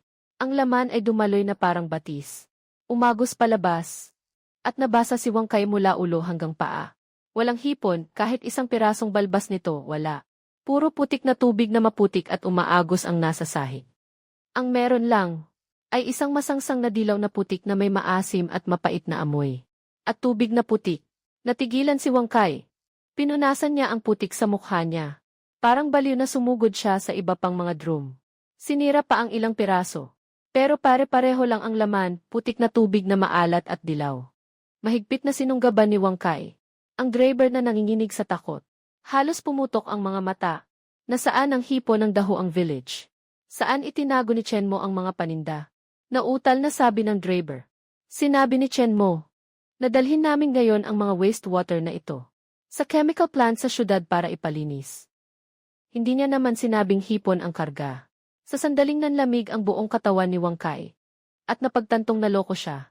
Tumunog ang cellphone sa bulsa niya. Sixu Haicheng ang tumatawag. Pagkasagot pa lang ng tawag, Sixu Haicheng ay umatungal na para bang kayang pumatay ng tao. Halos mabasag ang eardrum ni Wang Kai. Wang Kai, bulag ka ba? Ang 10 toneladang hipon ni Chenmo. Kalahating oras na ang nakalipas. Ay buhay na buhay pa rin. Naipasok na sa kusina ng Ding Shixuan. Ang matandang tusong si Zhu Hong ay naghahanda na ngayon ng tasting event. Ang buong high-end circle ng kabisera ng probinsya. Nagkakagulo na. Nasaan ang mga tao mo? Parang tinamaan ng kidlat si Wang Kai. Imposible iyan. Sa lahat ng cold chain logistics fleet sa probinsya. At sa mga pasukan ng expressway. May mga mata kami. Kahit tubuan pa siya ng pakpak, hindi siya makakalipad papunta roon. Hindi siya tumubo ng pakpak. Sumakay siya sa high-speed rail fresh produce special train. Sa kabilang linya, may binasag si Xu Haicheng. Na kung anumang bagay. Saka sumigaw sa galit, high-speed rail fresh produce special train. Ang mga salitang iyon ay parang malaking maso, na bumagsak ng malakas sa ulo ni Wang Kai. Sa mismong sandaling iyon, sa freight platform ng South Station ng high-speed rail sa kabisera. Nakasuot ako ng simpleng puting polo. At pinagmamasdan ang mga trabahador. Habang ang huling batch ng constant temperature aviation boxes na mailamang crystal shrimp ay ibinababa mula sa freight car ng high-speed rail.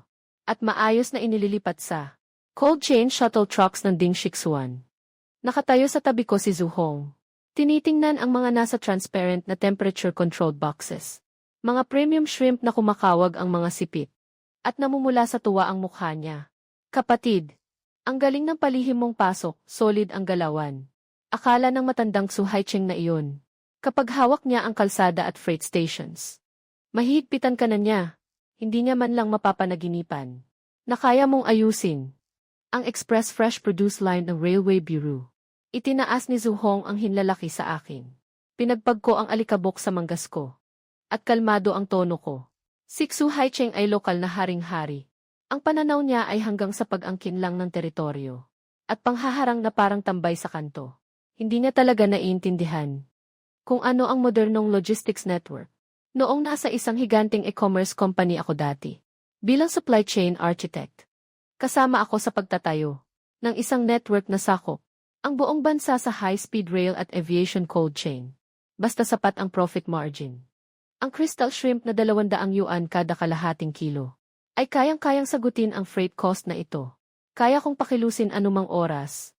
Ang pinakamataas na antas ng logistics resources. Gusto ni Xu Haicheng na gumamit ng ilang bulok na van at ilang siga para harangin ang national level infrastructure capacity. Para lang siyang gamu-gamong humaharang sa rumaragasang tren. Zhu, ligtas nang naihatid ang kargamento. Ang susunod na market hype ay bahala na ang Ding Shixuan. Huwag kang mag-alala. Pagkatapos ng gabing ito, malalaman ng lahat ng high-end dinner sa probinsya na bukod sa Australian lobster at king crab, may isa pang ultra-luxury ingredient na tinatawag na daho ang crystal shrimp, ang mga high-end na pagkaing dagat ni Xu Haicheng. Malapit nang bumagsak ang presyo. Tumango lang ako. Handa nang umalis. Biglang nag-vibrate ang telepono. Ito ay isang pampublikong bentahan mula sa hukuman. Alerto sa mensahe. Dahil hindi na nila mabayaran. 15 milyong multa ng Xu Haicheng Group. Lahat ng ari-arian ng buong nayon ng Baishui. Kasama ang kapital ko. Ang itinayong pasilidad na cold chain station. At ang karapatang mag-operate sa 800 muna fish pond. Ay opisyal nang papasok sa sapilitang proseso ng bentahan. Presyo sa panimula, 2 milyon. Iyan ang halagang inilabas ko noon bilang panimulang puhunan. Tinitigan ko ang screen ng telepono. Sa sulok ng labi ko, umangat ang malamig na ngiti. Chen Haicheng, inagaw mo ang negosyo ng nayon ng Baishui para putulin ang aking daan pabalik. Ngayon ako naman ang maglilinis ng ilalim mo. Tinawagan ko si Li Jiangwu. Handa na ba ang pera sa account ni Tio Li? Ang damit na isusuot mo bukas. Sama ka sa akin sa hukuman ng lungsod. Bibilhin natin ng legal ang Baishui Village. CJ, Xiao Chen, lahat ay susundin ko ang sinabi mo. Binabaan niya ang tawag. Itinaas ko ang ulo ko. Tinitigan ko ang langit na kulay abo sa ibabaw ng kabiserang panlalawigan. Sa mga mata ko, lumitaw ang talim na parang kutsilyo. Kakakambyo pa lang ng gilingan ng labanan sa negosyo. Ang Xu Haicheng ay simpleng pa-warm up lang. Ang auction hall number 3. Malamig ang hangin, siksik na siksik. Pero sa likuran, umupo sina Liu Guangsheng at Cao Qiang. Ngunit pawis na pawis. Ang buong katawan ay nanginginig na parang mga dahong nalagas sa hangin ng taglagas. Sa loob lang ng ilang araw, ang dalawang dating, nagpanggap na makapangyarihang lalaki sa Baishui. Ngayon ay maputla na ang buhok at mukha. Lubog na lubog ang mga mata. Parang dalawang naglalakad na bangkay na wala ng laman. Lahat ng pag-asa nila ay nakasabit sa auction ng mga ari-arian ngayong araw. Kung ang 800 muna fish pond ng Baishui at ang cold chain station ay makakapagbid ng mataas na presyo. Halimbawa 10 milyon. Kaya mababawi nila ang malaking bahagi ng utang nila kay Xu Haicheng. Basta huwag lang maipit sa isang sulok. Kahit ang susunod na henerasyon ang magpulot ng kalat. Mas mabuti pa rin kaysa ngayon. Ang araw-araw na pagharap sa kapahamakan ng kulungan ay mas mabigat. Ang mabigat na pinto ng auction hall ay itinulak bukas. Pumasok si Xu Haicheng sa gitna ng mga bodyguard na nakaitim at mga abogadong nakasuit. Parang hari na nag-ikot sa sariling teritoryo. Pumasok siya. Malamig niyang nilingon. Sina Liu Guangsheng at Cao Qiang na nakasiksik sa sulok. Ang tingin niya ay parang tumitingin sa dalawang dumingod na pwede niyang durugin anumang oras. Pagbaba niya para maupo. Sa isa'y na upuan sa harap, biglang tumigas ang titig ko. Sa upuan sa tabi niya, nakapwesto na akong maayos na nakaupo. Sa tabi ko, nakabagong damit. Pero bakas pa rin ang pagkabalisa. Ang matandang kapitan ng dahuang. Li Jiangwu. Huminto si Xu Haicheng sa paglakad. At matalim akong tinitigan mula sa itaas. Sa sulok ng labi niya, umangat ang ngiting walang itinatagong pangmamaliit. Ikaw si Chen mo. Akala mo dahil lang sa kaunting talino. Nakasakay ka sa high-speed rail line. Ay pwede mo nang tratuhin ang sarili mo bilang karibal sa mesa. Batang mga kabataan. Sariwa pa ang dagat na ito. Hindi porket kumita ng 4 na milyon ay pwede nang basta manggulo at mangagaw. Hindi man lang ako makatayo ng maayos. Kaya lang bahagya akong lumihis. Mumingiti pero hindi naman talagang masaya. Mukhang siya ang kinapos na. Ang kilalang malaking taga-industriya ng yamang dagat na may 70% ng mga kanal sa buong lalawigan. Tama ang sabi ni Iksu. Talagang malalim ang tubig. Kaya madaling malunod at mamatay. Ang mga nagyayabang na akala mo kung sino. Ngayong araw gusto ni Iksu na bawiin ang mga ari-arian ng nayon ng Baishui at ipasok sa kanilang tiyan sa murang halaga. At ano naman? Ngayon, ang lunas na ito ay 2 milyon ang presyong patungan. Ako si Xu Haicheng ang magtatakda. Sa kabiserang panlalawigan, tingnan natin kung sino ang mga has makipag-agawan sa akin. Ang 4 na milyon na cash na nasa kamay mo. Mas mabuting bilisan mo. Baka sa huli, maging pambayad na lang pati ang mga kahoy ng kabaong mula sa dahuang. Saka ka pa makakapagsisi. Tahimik kong babawiin ang tingin ko. Hindi na siya titingnan pa. 10:00 ng umaga. Tumunog ang malet. Opisyal nang nagsimula ang subasta. Ang nilalagay sa subasta ngayon ay nakapangalan sa buong nayon ng Baishwi. Ang karapatang magpatakbo sa 800 mu na palaisdaan at pasilidad. At pati isang cold chain base na may sukat na 2,000 metro kwadrado. Dahil ang nasabing ari-arian ay naka-freeze ang mga utang. Kaya ngayon ay sa pilitang subasta. Ang panimulang bid ay 2 milyon. Bawat dagdag na tawad ay hindi bababa sa 100,000. Ang tinig ng auctioneer na sanay ay umalingaw sa loob ng bulwagan. Si Liu Guangsheng na nasa likurang hanay. Mahigpit na nakahawak sa sandalan ng upuan sa harap. Halos mapatid na ang mga kuko. Murmur ng paulit-ulit sa bibig niya. Taasan ninyo ang bid. Sige na, taasan ninyo ang bid. Si Wang Kai na nakaupo sa tabi ni Xu Haicheng, ni hindi pa nagtaas ng karatula, at tamad lang na sumigaw ng panimulang presyo. 2 milyon. Natahimik ang buong bulwagan. Ang mga negosyanteng kanina lang ay maingay na maingay. Nang makita nilang tao ni Xu Haicheng ang nagbigay ng bid, biglang nagkatinginan at nagambahan. Nagtutunguhan pero walang imik. Parang mga nagtatagong-pagong na napipi. Sino ba ang magpapakamatay para sa isang sirang na yon? At magkakasalang pa sa mga halimaw ng kabisera. Nagsimulang magbilang ang auctioneer. 2 milyon isang beses. Bumagsak agad sa pinakailalim ang loob ni Liu Guangsheng at Zhao Qiang. At napaluha sila sa matinding pangamba. 1 milyon. Ibig sabihin, pasan pa rin nila. Ang utang na halimaw na 13 milyon. Hindi na sila makakaahon habang buhay. Sa mismong sandaling iyon, isang malamig at kalmadong boses. Ang umalingaw sa unang hanay. 21 milyon. Napako ang tingin ng buong bulwagan. Biglang sa akin nakatuon. Dahan-dahan kong ibinaba ang bid card na hawak ko. Walang emosyon. Walang bakas ng ekspresyon. Malahigpit na kumunot ang noo ni Xu Haicheng. At tumalikod na nakatitig ng matalim sa akin. Si Wang Kai naman ay parang pusang natapakan ang buntot. Itinuro niya ako at sinigawan. Chen ang apelyido mo, sobra bang magulo ang utak mo? Sa tingin mo ba pwede kang makipag-agawan kay Fixu? 10 at 6. Sa legal na subasta, ang mataas na tawad ay 16 na. 10 at 6. Ginoong Wang, nilalabag nito ang panuntunan 16 ng hukuman ng pasubasta. Umismid ng malamig si Xu Haicheng. Binigyan ni Wang Kai ng isang tingin. Napagdesisyonan niyang durugin ako gamit ang pera. Diretsyong nagtaas ng presyo si Wang Kai. 3 milyon. 3.1 milyon. 4 na milyon. 4.1 milyon. Kumikidlat ang presyo sa bilis ng kidlat. Nasa hulihan sina Liu Guangsheng at Zhao Qiang. Sa kanilang mga mata, muling nagliyab ang mainit na pag-asa. Durugin mo siya ng ganito. Mas mabuti kung maipagpasok sa 10 milyon. Nang marinig ni Wang Kai ang halos desperadong sigaw na 4.9 na milyon. Ang huling bala ko. Sa totoo lang, kulang na iyon. Napansin ni Xu Haicheng ang pakitang tao ko. Malamig siyang ngumisi. Kusa niyang itinaas ang bid card. Chen mo. Hindi mo ba dapat binabantayan? Ang cold chain na ikaw mismo ang nagtayo. Gusto mo bang dagdagan pa? Ngayong araw, buburahin kita sa pera. Dahan-dahan akong lumingon. Habang nakikita ko si Xu Haicheng na punong-puno ng pangungutya. Umiti ako bigla.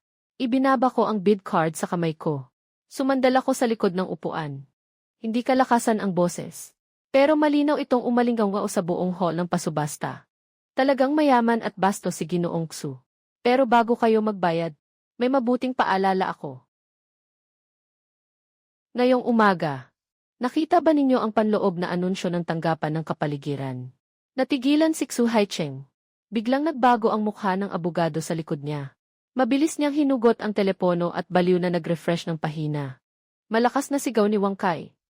Chen mo, huwag kang magmamaangas dito. Sa Baishwi, para habulin ang produksyon. Lumabag kayo sa patakaran at gumamit ng napakababang uri ng kemikal na sangkap bilang pampakain. At idinagdag pa ang malawakang pagputok ng Blackfoot disease. Noong nakaraang gabi pa lang, lumabas na ang ulat ng magdamagang inspeksyon ng tanggapan ng kapaligiran sa lungsod. Sa loob ng putik ng 800 mu na fish pond, ang ammonia at mabibigat na metal ay lampas na sa limitasyon. At itinuring ng matinding polusyon ang lugar ng pinagmumulan ng tubig. Ang sinabi ko ay parang isang mabigat na bomba na sumabog agad sa loob ng hall. Nakita kong unti-unting namutla ang mukha ni Xu Haicheng. Ayon sa bagong regulasyon sa batas pangkapaligiran, Ang 800 mo na fish pond na ito ay kailangang sumailalim sa sapilitang ecological restoration bago matapos ang rehabilitasyon. Bawal magsagawa ng anumang aktibidad sa pag-aalaga o pagpapalaki. At ang gastos sa proyekto ng pagayos ng putik ay tinatayang aabot sa 8 milyon hanggang 10 milyon. At ang halagang ito ay sasagutin ng buo ng may-ari ng lupang tatanggap ng pasanin. Lalong nanlamig ang ngiti sa sulok ng bibig ko. Ibig sabihin, ang pondong binili ni Ginoong Xu ng 5 milyon, hindi na isang gintong sisidlan, kundi isang nakalalasong hukay na kailangang dagdagan ng 10 milyon. Congratulations, Ginoong Xu. Wala kayong masasabi. Ang abogado niya, na punong-puno ng pawis, ay iniabot sa kanya ang screen ng telepono. Sa itaas, nasa inilabas lang ng tanggapan ng kapaligiran. Ang pulang dokumento ng babala, lahat ay eksaktong kapareho ng sinabi ko. Ang dugo sa mukha ni Xu Haicheng ay biglang naglaho. Kung binili niya ang lupaing ito, hindi lang kailangan gumastos ng 5 milyon. Kailangan pa ring maglabas ng dagdag na 10 milyon para sa rehabilitasyon. At ang breeding base na pinakakailangan niya, baka ilang taon pang hindi magamit. Para itong hukay na walang ilalim. Ang auctioneer sa entablado, nataranta rin sa bigla ang pangyayaring ito, at tuluyang napatigil. Sinimulan niya ang bilang ayon sa proseso. 5 milyon, una. 5 milyon, ikalawa. Sumigaw sa taranta ang abogado ni Xu Haicheng. Sandali. Ito ay pagtatago ng malaking depekto sa ari-ari ang ibinibenta. Binabawi namin ang bid, matapos ang agarang pag-uusap ng hukuman. Dahil bigla ang lumabas ang dokumentong pangkapaligiran. Pinayagan si Xu Haicheng. Nabawiin ang bid niyang 5 milyon na tila bugso lang ng galit. Sa sandaling iyon, wala nang kahit sino sa bulwagan ang nangahas magbid. Sino ba ang sasalo? Sa isang lasong hukay na kailangan pang gastusan ng 10 milyon. Sa likurang hanay, sina Liu Guangsheng at Zhao Qiang. Tuluyan ng gumuho. Humagulgol sila sa desperasyon.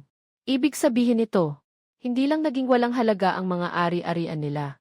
Naging pabigat pa mismo. Kahit ang 2 milyong halaga ng kanilang set-off, mawawala na rin. Sa huling sandali bago ihayag ng hukom, nabigo ang auction. Muli kong itinaas ang number plate sa kamay ko. Kung wala nang may gusto, magbibid ako ng floor price na 2 milyon. Nagulat ang buong bulwagan. Lalong natakot si Li Jiangwu. At hinablot ang manggas ko. Chen Mo, nababaliw ka na ba? Lasong hukay iyan. Kailangan mong gumastos ng 10 milyon. Tiningnan ako ni Xu Haicheng na parabang baliw ako. Pagkatapos ay sumabog siya sa malisyosong halakhak. Chen Mo, may tubig na yata ang utak mo. Gagastos ka ng 2 milyon para sa abandonadong lupa. Tapos magdadagdag ka pa ng 10 milyon. Ayos na ayos. Ngayong araw, papanoorin kitang malugi ng dilat ang mata. 2 milyon, ikatlo. Sold! Malakas na bumagsak ang martilyo. Tumayo ako at inayos ang suit ko. Diretso akong lumakad sa harap ni Xu Haicheng. Hinarap ko ang tingin niyang parang nakatingin sa patay. Bahagya akong lumapit sa tainga niya. Sa tinig na kamilang dalawa, ang makakarinig. Mahina akong nagsalita. Xu, nakalimutan mo na ba kung ano ang tawag sa teknolohiyang ginamit ko sa dahuang? Biglang nanigas ang baliw ng ngiti sa mukha ni Xu Haicheng. Algoritmo ng mikroekolohikal na sirkulasyon at degradasyon ng buhay na tubig. Ang lasong putik na kailangang linisin ng iba sa loob ng ilang taon. At gagastusan ng 10 milyon. Kapag ikinonekta ang sistema ko, mahigit kalahating taon lang ang kailangan. Para ang lahat ng lason ay maging sustansya para sa mga organismong nabubuhay sa ilalim. Hindi ko na kailangang gumastos kahit 1 sentimo. Ang 800 mo na lupang ito. Pagkalipas ng ilang buwan, magiging ikalawang batch ko ng crystal shrimp. Sa isang napakalaking hatchery. Kaya dapat pa nga akong magpasalamat sa kabaitan mo, Xu, dahil hinayaan mo akong makuha ito sa presyong parang repolyo. At matapos ang pagpapalawak ng infrastruktura, napasinghap ng malamig si Xu Haicheng. At napaatras ang mga hakbang niya. Kung hindi siya inalalaya ni Wang Kai, halos mapaupo na siya ng pabagsak sa upuan. Ang capital operation na ipinagmamalaki niya, sa harap ng kabataang marunong sa teknolohiya, ay naging palabas lang, paikot-ikot siyang pinaglalaruan na parang unggoy. Namula sa pigil na galit ang mga mata ni Xu Haicheng. Chen Mo, hinahanap mo ang kapahamakan. Hindi ko siya pinansin sa walang saysay niyang galit. Lumiko ako at lumabas ng may tindig ng isang hari. Nakasisilaw sa ilalim ng araw. Pero kalagitnaan pa lang ng palabas. Nakuha na ang pundasyon ng Baishui. Sasampa ng 10 ulit ang produksyon ng dahuang. Pero alam ko, na si Xu Haicheng na naubos sa galit, ay hindi basta hihinto dito. Noong hapon na iyon, lahat ng pamilihang pangkalakalan ng pagkaing dagat sa probinsya, at mga mamimili ng sariwang produkto, sabay na nakatanggap ng mensahe ng kamatayan mula sa Xu Haicheng Group. Isang masaker sa negosyo na parang ulan ng dugo at hangin ng bangis. Ang kurtina ay tuluyang bumukas. September. Bumabalagbag pa rin ang natitirang bangis ng taglagas na tigre. Sa dahuang, sa bagong tayong base ng magkasanib na ekolohiya. Malamig ang hangin na para bang yelong galing sa kuweba. Si Kapitan Li Jiangwu ay maihawak na lumang teleponong halos wasak na. At nanginginig ang kamay na hindi makapagkabit ng maayos kahit ng salamin. Buong umaga, tawag siya ng tawag sa buong probinsya. Sa mahigit 20 na malalaking mamimili ng sariwang produkto. Laoli. Ang Xu Shai Group, hindi basta magpapatinag ng walang tulong ng kapatid. Nagsalita si Xu Haicheng. Sino ang mangangahas pumasok sa inyo sa dahuang? Ang isang hipon lang, bukas putol na. Sinong may stock ng buong kota ng inaangkat na pagkaing dagat? Kailangan ding kumain ng aming pamilya. Huwag ninyo kaming itulak sa pader. Li Jiangwu. Habang si Li Jiangwu ay nakatulalang ibinaba ang huling tawag, namumula ang mga mata na tumingin sa akin. Lugi na tayo, Chen. Naipit na lahat ng ruta sa loob ng probinsya dahil kay Xu Haicheng. Katanggap lang namin ng operasyon. Ang 800 muna pala isdaan sa Baishui. Tumaas ng 10 ulit ang kapasidad. Araw-araw pa lang sa gastos sa binhi ng hipon at kuryente. Wala nang kinikita. Kapag hindi na ibenta, hindi tayo tatagal kahit kalahating buwan. Nakatayo lang ako sa tabi. Mabilis ang mga daliri kong nagtatype sa laptop. Habang naglalagay ng code, hindi man lang nag-angat ng ulo. Bakit ka kinakabahan? Masyadong maliit ang mga palaisdaan sa loob ng probinsya. Hindi ka siya ang tiyan ko dyan noon pa. Sa sandaling iyon, tumunog ang cellphone sa mesa. Si Zhu Hong, ang general manager ng pagbili ng Ding Shixuan. Pagkadikit ng tawag, ang boses ni Zhu Hong ay punong-puno ng pighati at pagsisisi. Chen, kapatid, hindi ko na kaya. Pinutol na ng matandang kalapating si Xu Haicheng. Ang linya. Ang high-end naming supply chain ng pagkaing dagat. Hindi na kaya ng boss ang pressure. Kakalabas lang ng utos ng kamatayan. Kailangang tapusin ang pakikipagtulungan sa inyo. Dadaan sa proseso ang kontrata ayon sa nakasaad. 2 milyon. At magbabayad ako ng 2 milyong multa sa paglabag sa kontrata. Kapatid, wala ring silbi, kuya. Hindi ko kayang ipagtanggol ang gintong karatulang ito. Puno ng inis at pagkakakulong ang boses ni Zhu Hong. Bilang taong pinakamalamang sa mga sangkap, habang titig na titig sa napakasarap na kristal na hipon, ay tuluyang sinakal ng kapital. Mas masakit pa ito kaysa patayin siya. Pinindot ko ang huling enter. Sa screen, isang sistema ng logistics na tinatawag na Aurora Starlink. Ang lumitaw. Sa isang iglap, napuno ang progress bar hanggang 100%. Laozaw, hindi kita sinisisi.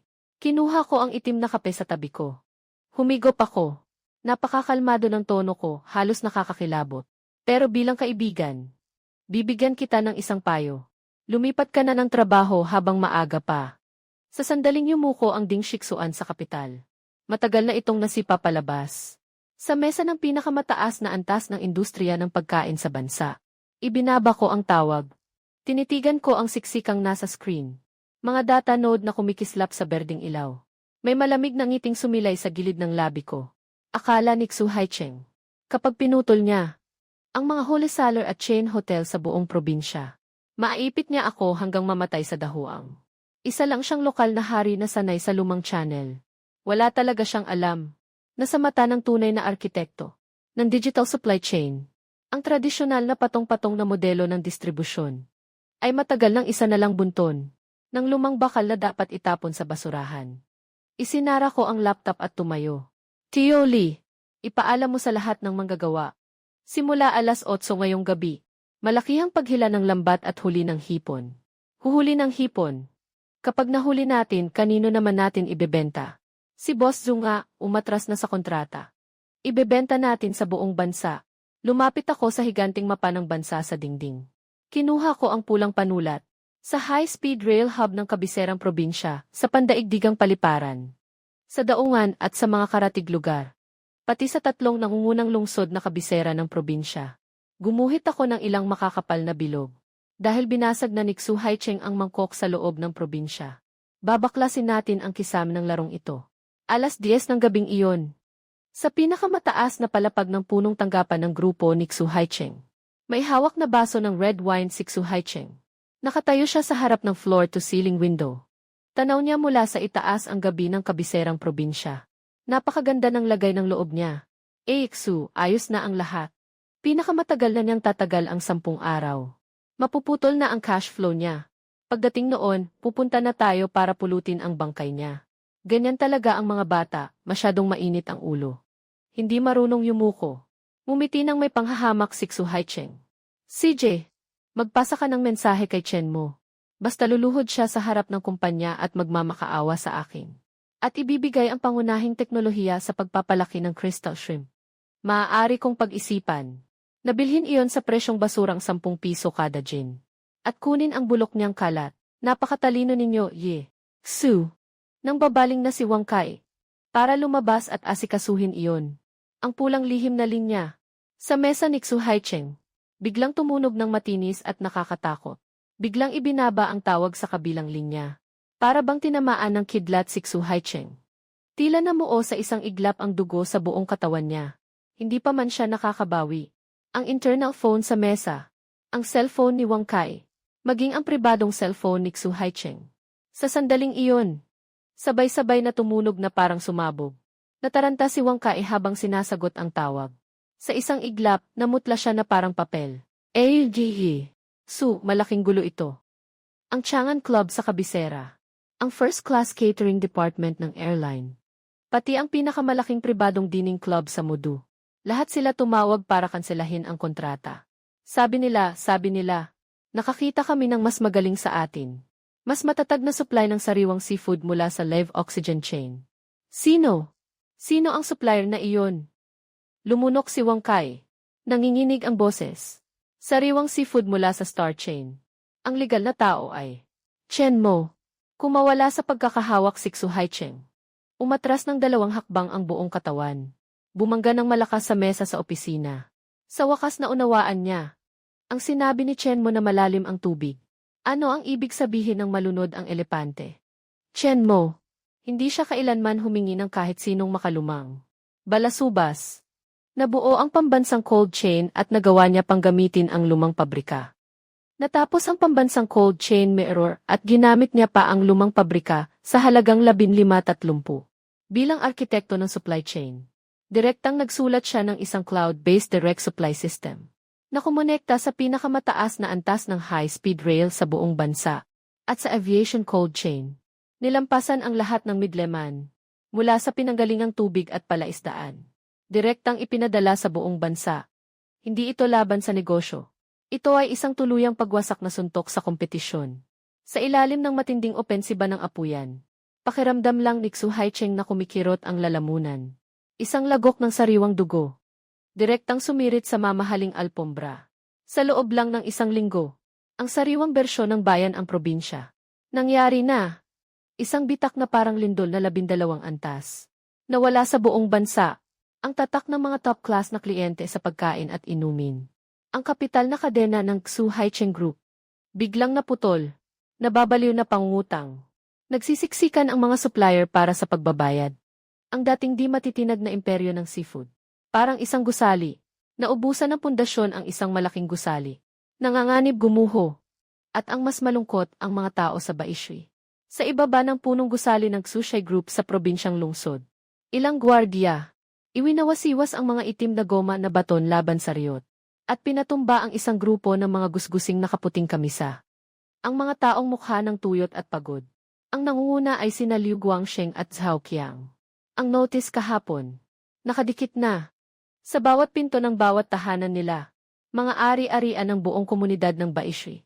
Nang ibawas ang mga ito, isa na lang ang natira na bid na 2 milyon ang panimulang halaga. Nang ibawas ang mga ito, isa na lang ang natira na bid na 2 milyon ang panimulang halaga. Nang ibawas ang mga ito, isa na lang ang natira na bid na 2 milyon ang panimulang halaga. Nang ibawas ang mga ito, isa na lang ang natira na bid na 2 milyon ang panimulang halaga. Ibawas ang mga ito. Pasan pa rin nila. Sushi Group. Isang napakalaking utang na umaabot sa 13 milyon. Ang mga taga-nayon na wala ng ibang malalapitan. Wala nang magawa kundi parang pulubi. Lakad nang naglalakad hanggang sa probinsyang lungsod. Lumuhod sa ilalim ng gusali ng Sushi Group. Nagmakaawang buksan sana ni Xu Haicheng ang pinto. At patawarin ang mga kabayaran sa breach of contract na ikamamatay nila. Ginoong Wang, pakiusap, maawa po kayo. Lumayo ka at huwag dungisan ang damit ng matatanda. Naiinis na sinipa ni Wang Kai, at itinaboy si Liu Guangsheng. Sa sandaling iyon si Wang Kai, matagal nang nawala ang dating arogansya. Lumubog siya sa pagkabigo. Punong-puno ng amag ang bibig. Abala ang grupo at wala ng oras. Sa mga nakaraang araw sa opisina, si Xu Haicheng. Nadurog na kung ano-ano ang ibinabato roon. Ngayon kapag nakita niya ang grupo ng mga sawi sa Baishui, pakiramdam niya ay sobrang hangal nila. Ikaw at si Xu Haicheng ang may pakana para bitagin kami. Walang problema ang equipment ng cold chain noon. Kayo ang sadyang gumamit ng libreng dalang para hukain kami. At lamunin ang nayon namin. Ngayon, gusto pa ninyong kunin ang pinaghirapan naming yaman. Gusto ninyong kumita ng walang hirap, ha? CJ, mga ulol kayo. Maliban sa manggulo, ano pa bang alam ninyong gawin? Gulpihin sila. Basta huwag lang mapatay. Bugbugin hanggang manghina. Baliin ang mga binti. Gawin ninyong nasa wheelchair sila habang buhay. Kakainin mo pa kami, utang mo pa kami. 10 o higit pang gwardya. Itaas ang mga makapal at mabibigat na goma na pamalo. Mukhang mga lobo at tigre. Sumugod sila sa mga magsasakang walang kalaban-laban.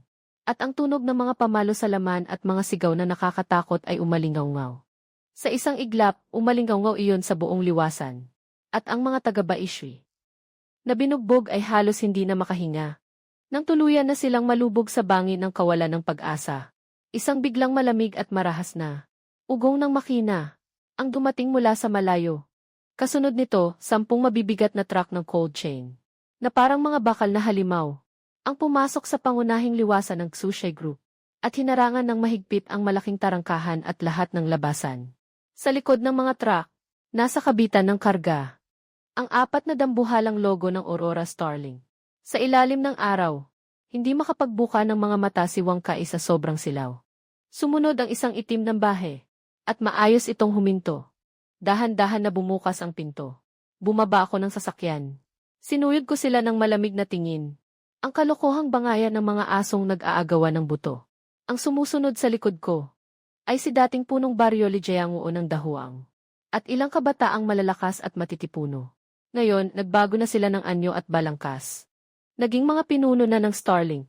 Sa logistics zone, ang mga kabataan ng Dahuang, ang suot nilang Amerikana at leather shoes, ay kumikinang sa sigla, at ang mga taga-Baishui na nasa lupa na parang putik, na pinapalo, ay nakabuo ng napakalungkot at brutal na baligtaran. Nakahandusay sa dugo si Zhao Qiang, at hirap na itinaas ang ulo. Nang malinaw niya akong makita, para siyang tinamaan ng kidlat. Ang pag-asa sa mga mata niya ay agad na palitan ng walang katapusang galit at ng pagkawasak na hindi na mababawi. Chen Mo, Ice Chen, nandito ka para iligtas kami, di ba? Ikaw na ngayon ang malaking boss. Tulungan mo na kaming mabayaran ang utang. Babalik kami sa Baishui. Magsisimula kaming mag-alaga ulit ng hipon para sa iyo. Kahit gawing aso mo kami, sige na. Yumuko ako. At tiningnan siya. Ang maruming kamay na muntik nang dumakma sa pantalon ko ay bahagyang umatras. At naiwasan ako. Punong Liu, bingi na ba ang mga tainga mo? Matagal ko nang sinabi. Kapag bumalik ako sa Baishui, darating ako bilang may-ari ng mga asset. Hindi para maging mabait. Hindi rin para magkawang-gawa. Lumingon ako. At tumingin sa liwasan. Sa mga gwardyang mababa pa sa mga uod. At kay Wang Kai na parang abo ang mukha. Bakit kayo tumigil? Sige, bugbugin pa ninyo. Sushi Group, hindi ba hilig ninyo ang marahas na paniningil? Nanginig ang buong katawan ni Wang Kai. Bumagsak sa lupa ang hawak niyang radyo. Ngayon, paano pa siya mangangahas na galawin ako? Alam na ng buong bilog ng negosyo sa probinsya. Na si Chen Mo ng Aurora Starlink ngayon.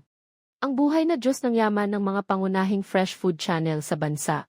Hawak ng Aurora Starlink ang isang. Hawak ang isang. Super Logistics Network na direktang nakakabit sa cloud. Isang salita lang mula sa kanya. At ang mga big boss na naghihintay iluto ang crystal shrimp. Kayang ilibing ng buhay ang Sushi Group. Nautal si Wang Kai. Pinilit ang isang ngiting mas pangit pa sa iyak. Ice Chen, tumahimik ka. Hindi ka karapat dapat makipag-usap sa akin. Pababain mo si Xu Haicheng dito. Sa sandaling iyon, may mabibigat na yabag mula sa likod ng karamihan. Lumabas si Xu Haicheng, napapaligiran ng ilang top executive. Madilim ang mukha sa galit at takot.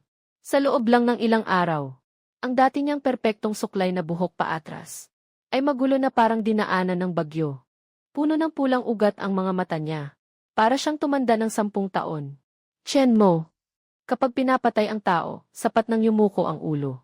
Aaminin ko, talo ako ngayon. Inaamin kong minaliit ko ang disruptive technology mo. Gumawa tayo ng kasunduan.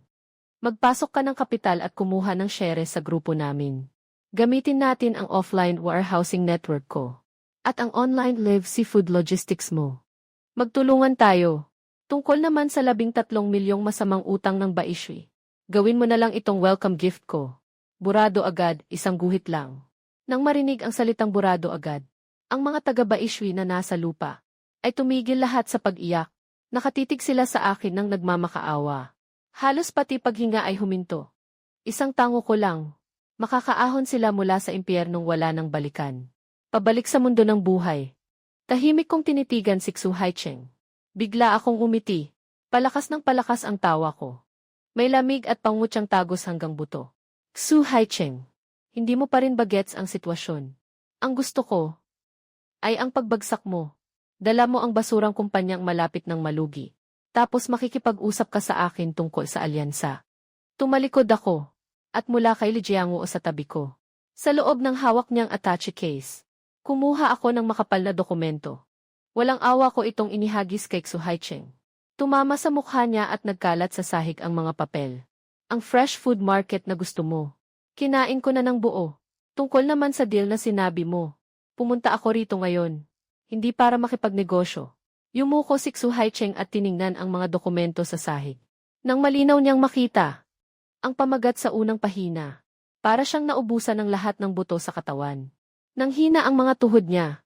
At bigla siyang lumuhod sa lupa. Iyon ay matibay na ebidensya na naglalaman ng napakaraming transfer record. At kopya ng mga dobleng kontrata.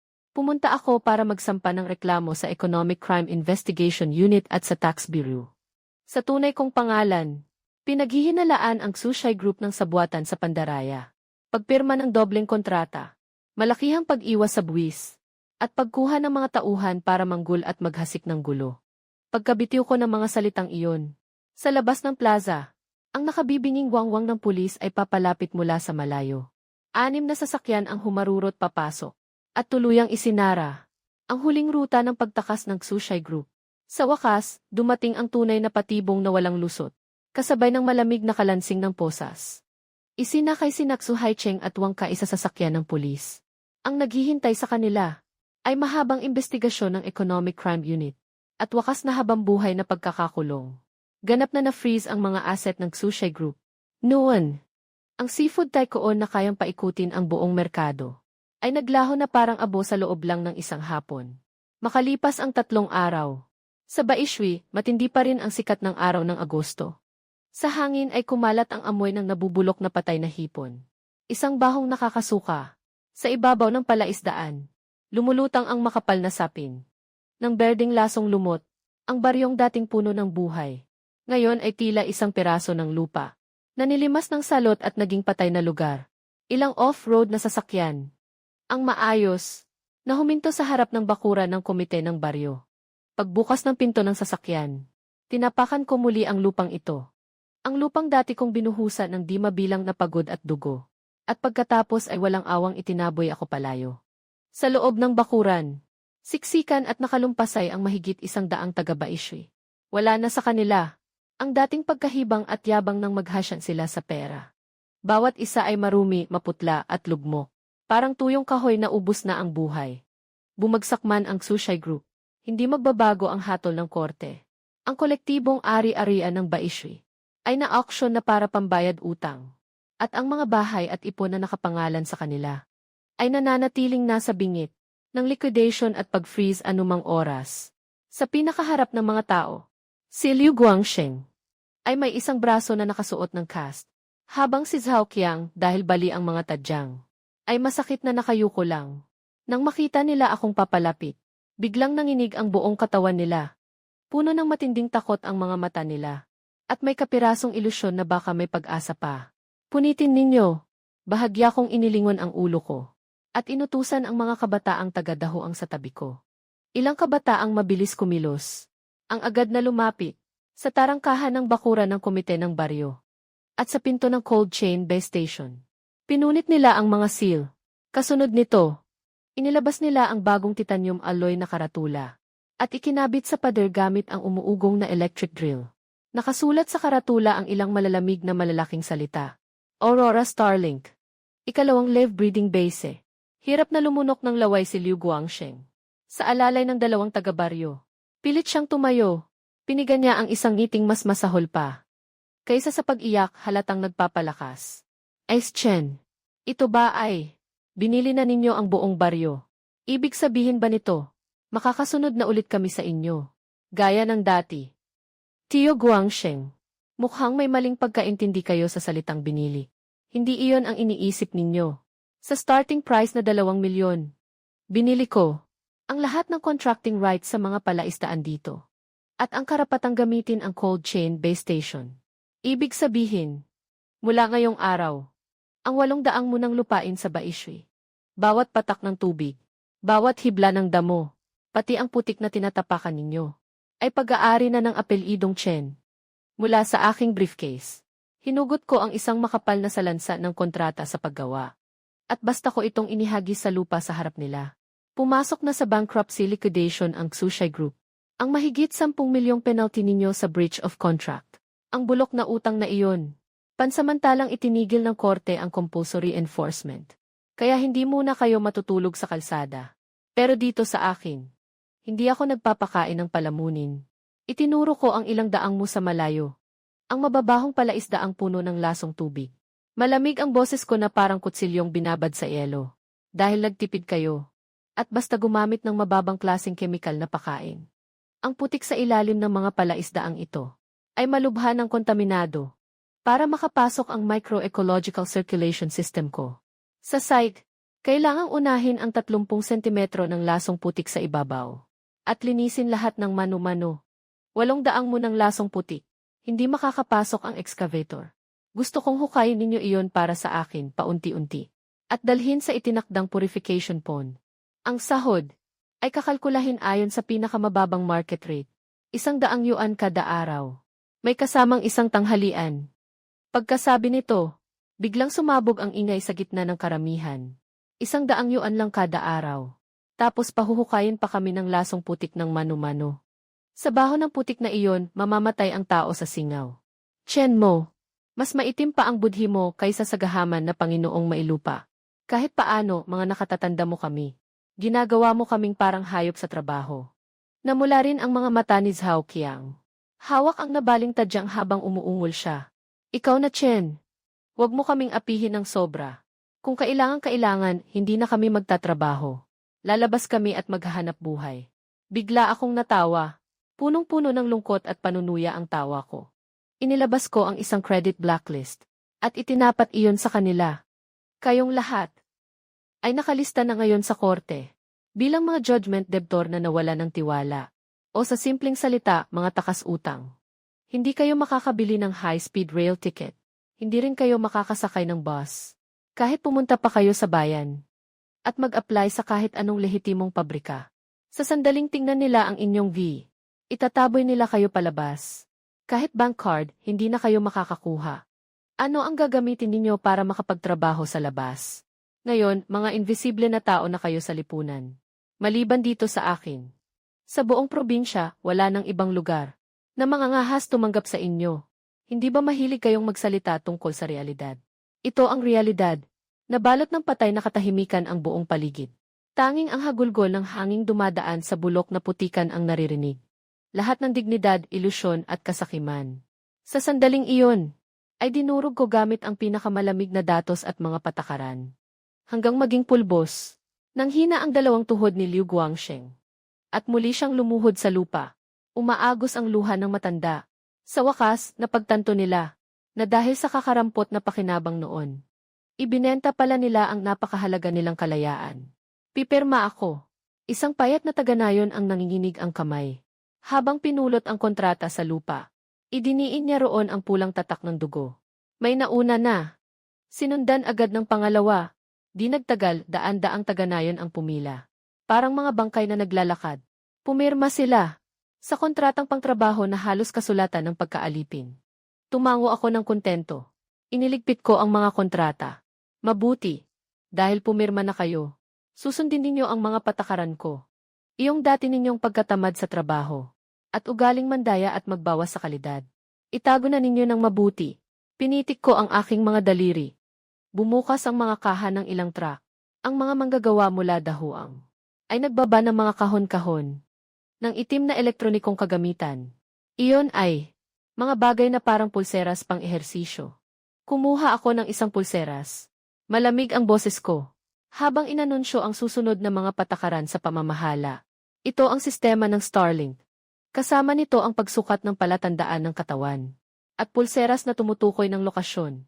Dapat itong suotin ng bawat isa buong araw. Babantayan nito ng real-time ang tibok ng puso ninyo at ang kinaroroonan ninyo. Kung sa oras ng trabaho, matukoy ng sistema na ang tibok ng puso ninyo ay mas mababa sa normal na hangganan ng paggawa ng higit sa 10 minuto o umalis kayo sa itinakdang lugar ng paglilinis ng putik. Otomatikong kakaltasin ng sistema ang buong sahod ninyo sa araw na iyon. Kung may maglakas loob na sirain ang pulseras o habang naglilinis ng putik, ay magtamad-tamaran hanggang may maiwang lasong putik. Direkta akong magsusumbong sa pulis sa kasong pagsira sa pangunahing kagamitan sa produksyon ng kumpanya. Medyo malungkot si Xu Haicheng sa loob.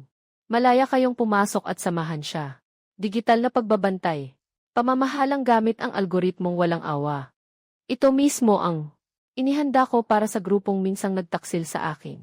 Ang mga taga-nayon ng Baishui. Isang habang buhay na parusang ginawa para sa kanila. Tiningnan ko ang mga taga-nayon na nanginginig habang isinusuot ang malamig na itim na pulseras. Para silang nilagyan ng mabigat na elektronikong posas. Tumalikod ako at naghanda ng bumalik sa kabisera ng lalawigan. Ang infrastruktura rito ay hindi ko na kailangang alalahanin. Pagkaraan ng 2 buwan, dumating na ang malupit na taglamig. Ang 800 munang matinding kontaminadong mga palaisdaan sa Baishui ay napalibutan na ng 3 metrong taas na kawad na may kuryente.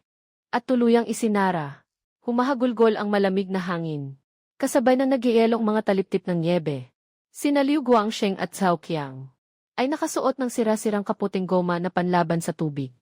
Nakatayo sa malamig at bulok na putik na hanggang baywang. Mekanikal nilang iwinawasiwas ang mga asaron na bakal.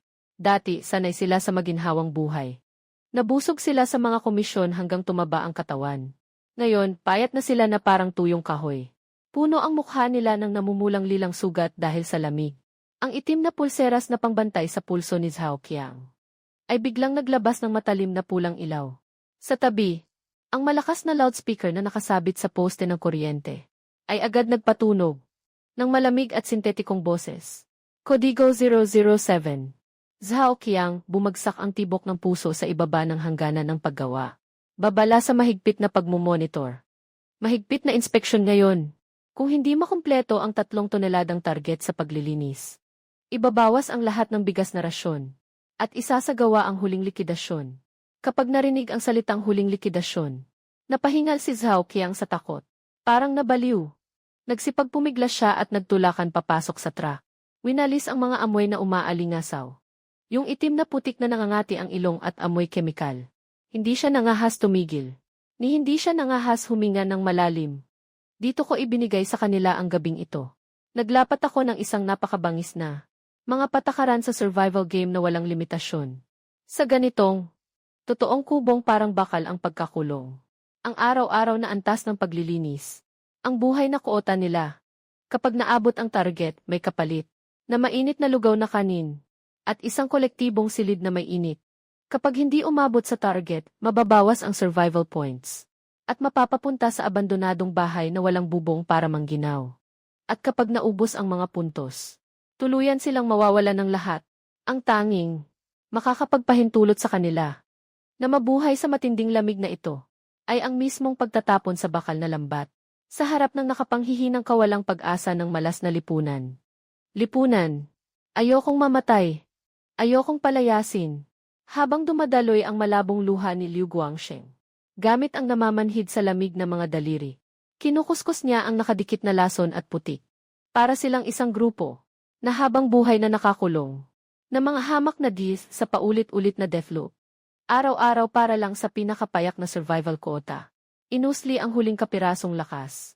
Walang pahinga, walang dignidad, gamit ang bawat patak ng dugo at pawis ng buong buhay. Ginawa nila iyon noon, para bayaran ang hangal na kasakiman at pagtataksil, na may interes na walang katapusan.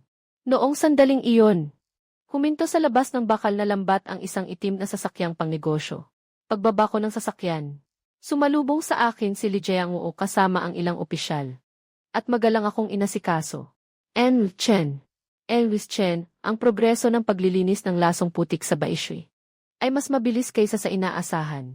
Sa loob lang ng wala pang kalahating taon, makakapagsimula na tayo ng produksyon. Ang lahi ng pangalawang henerasyong kristal na hipon sa dahuang ay tapos na ang itinakdang breeding gene. Naabot na. Ang unang batch na 200 tonelada ng premium na sariwang produkto ay naipak na. Ang bago nating biniling, malayong dagat na temperature-controlled na barko.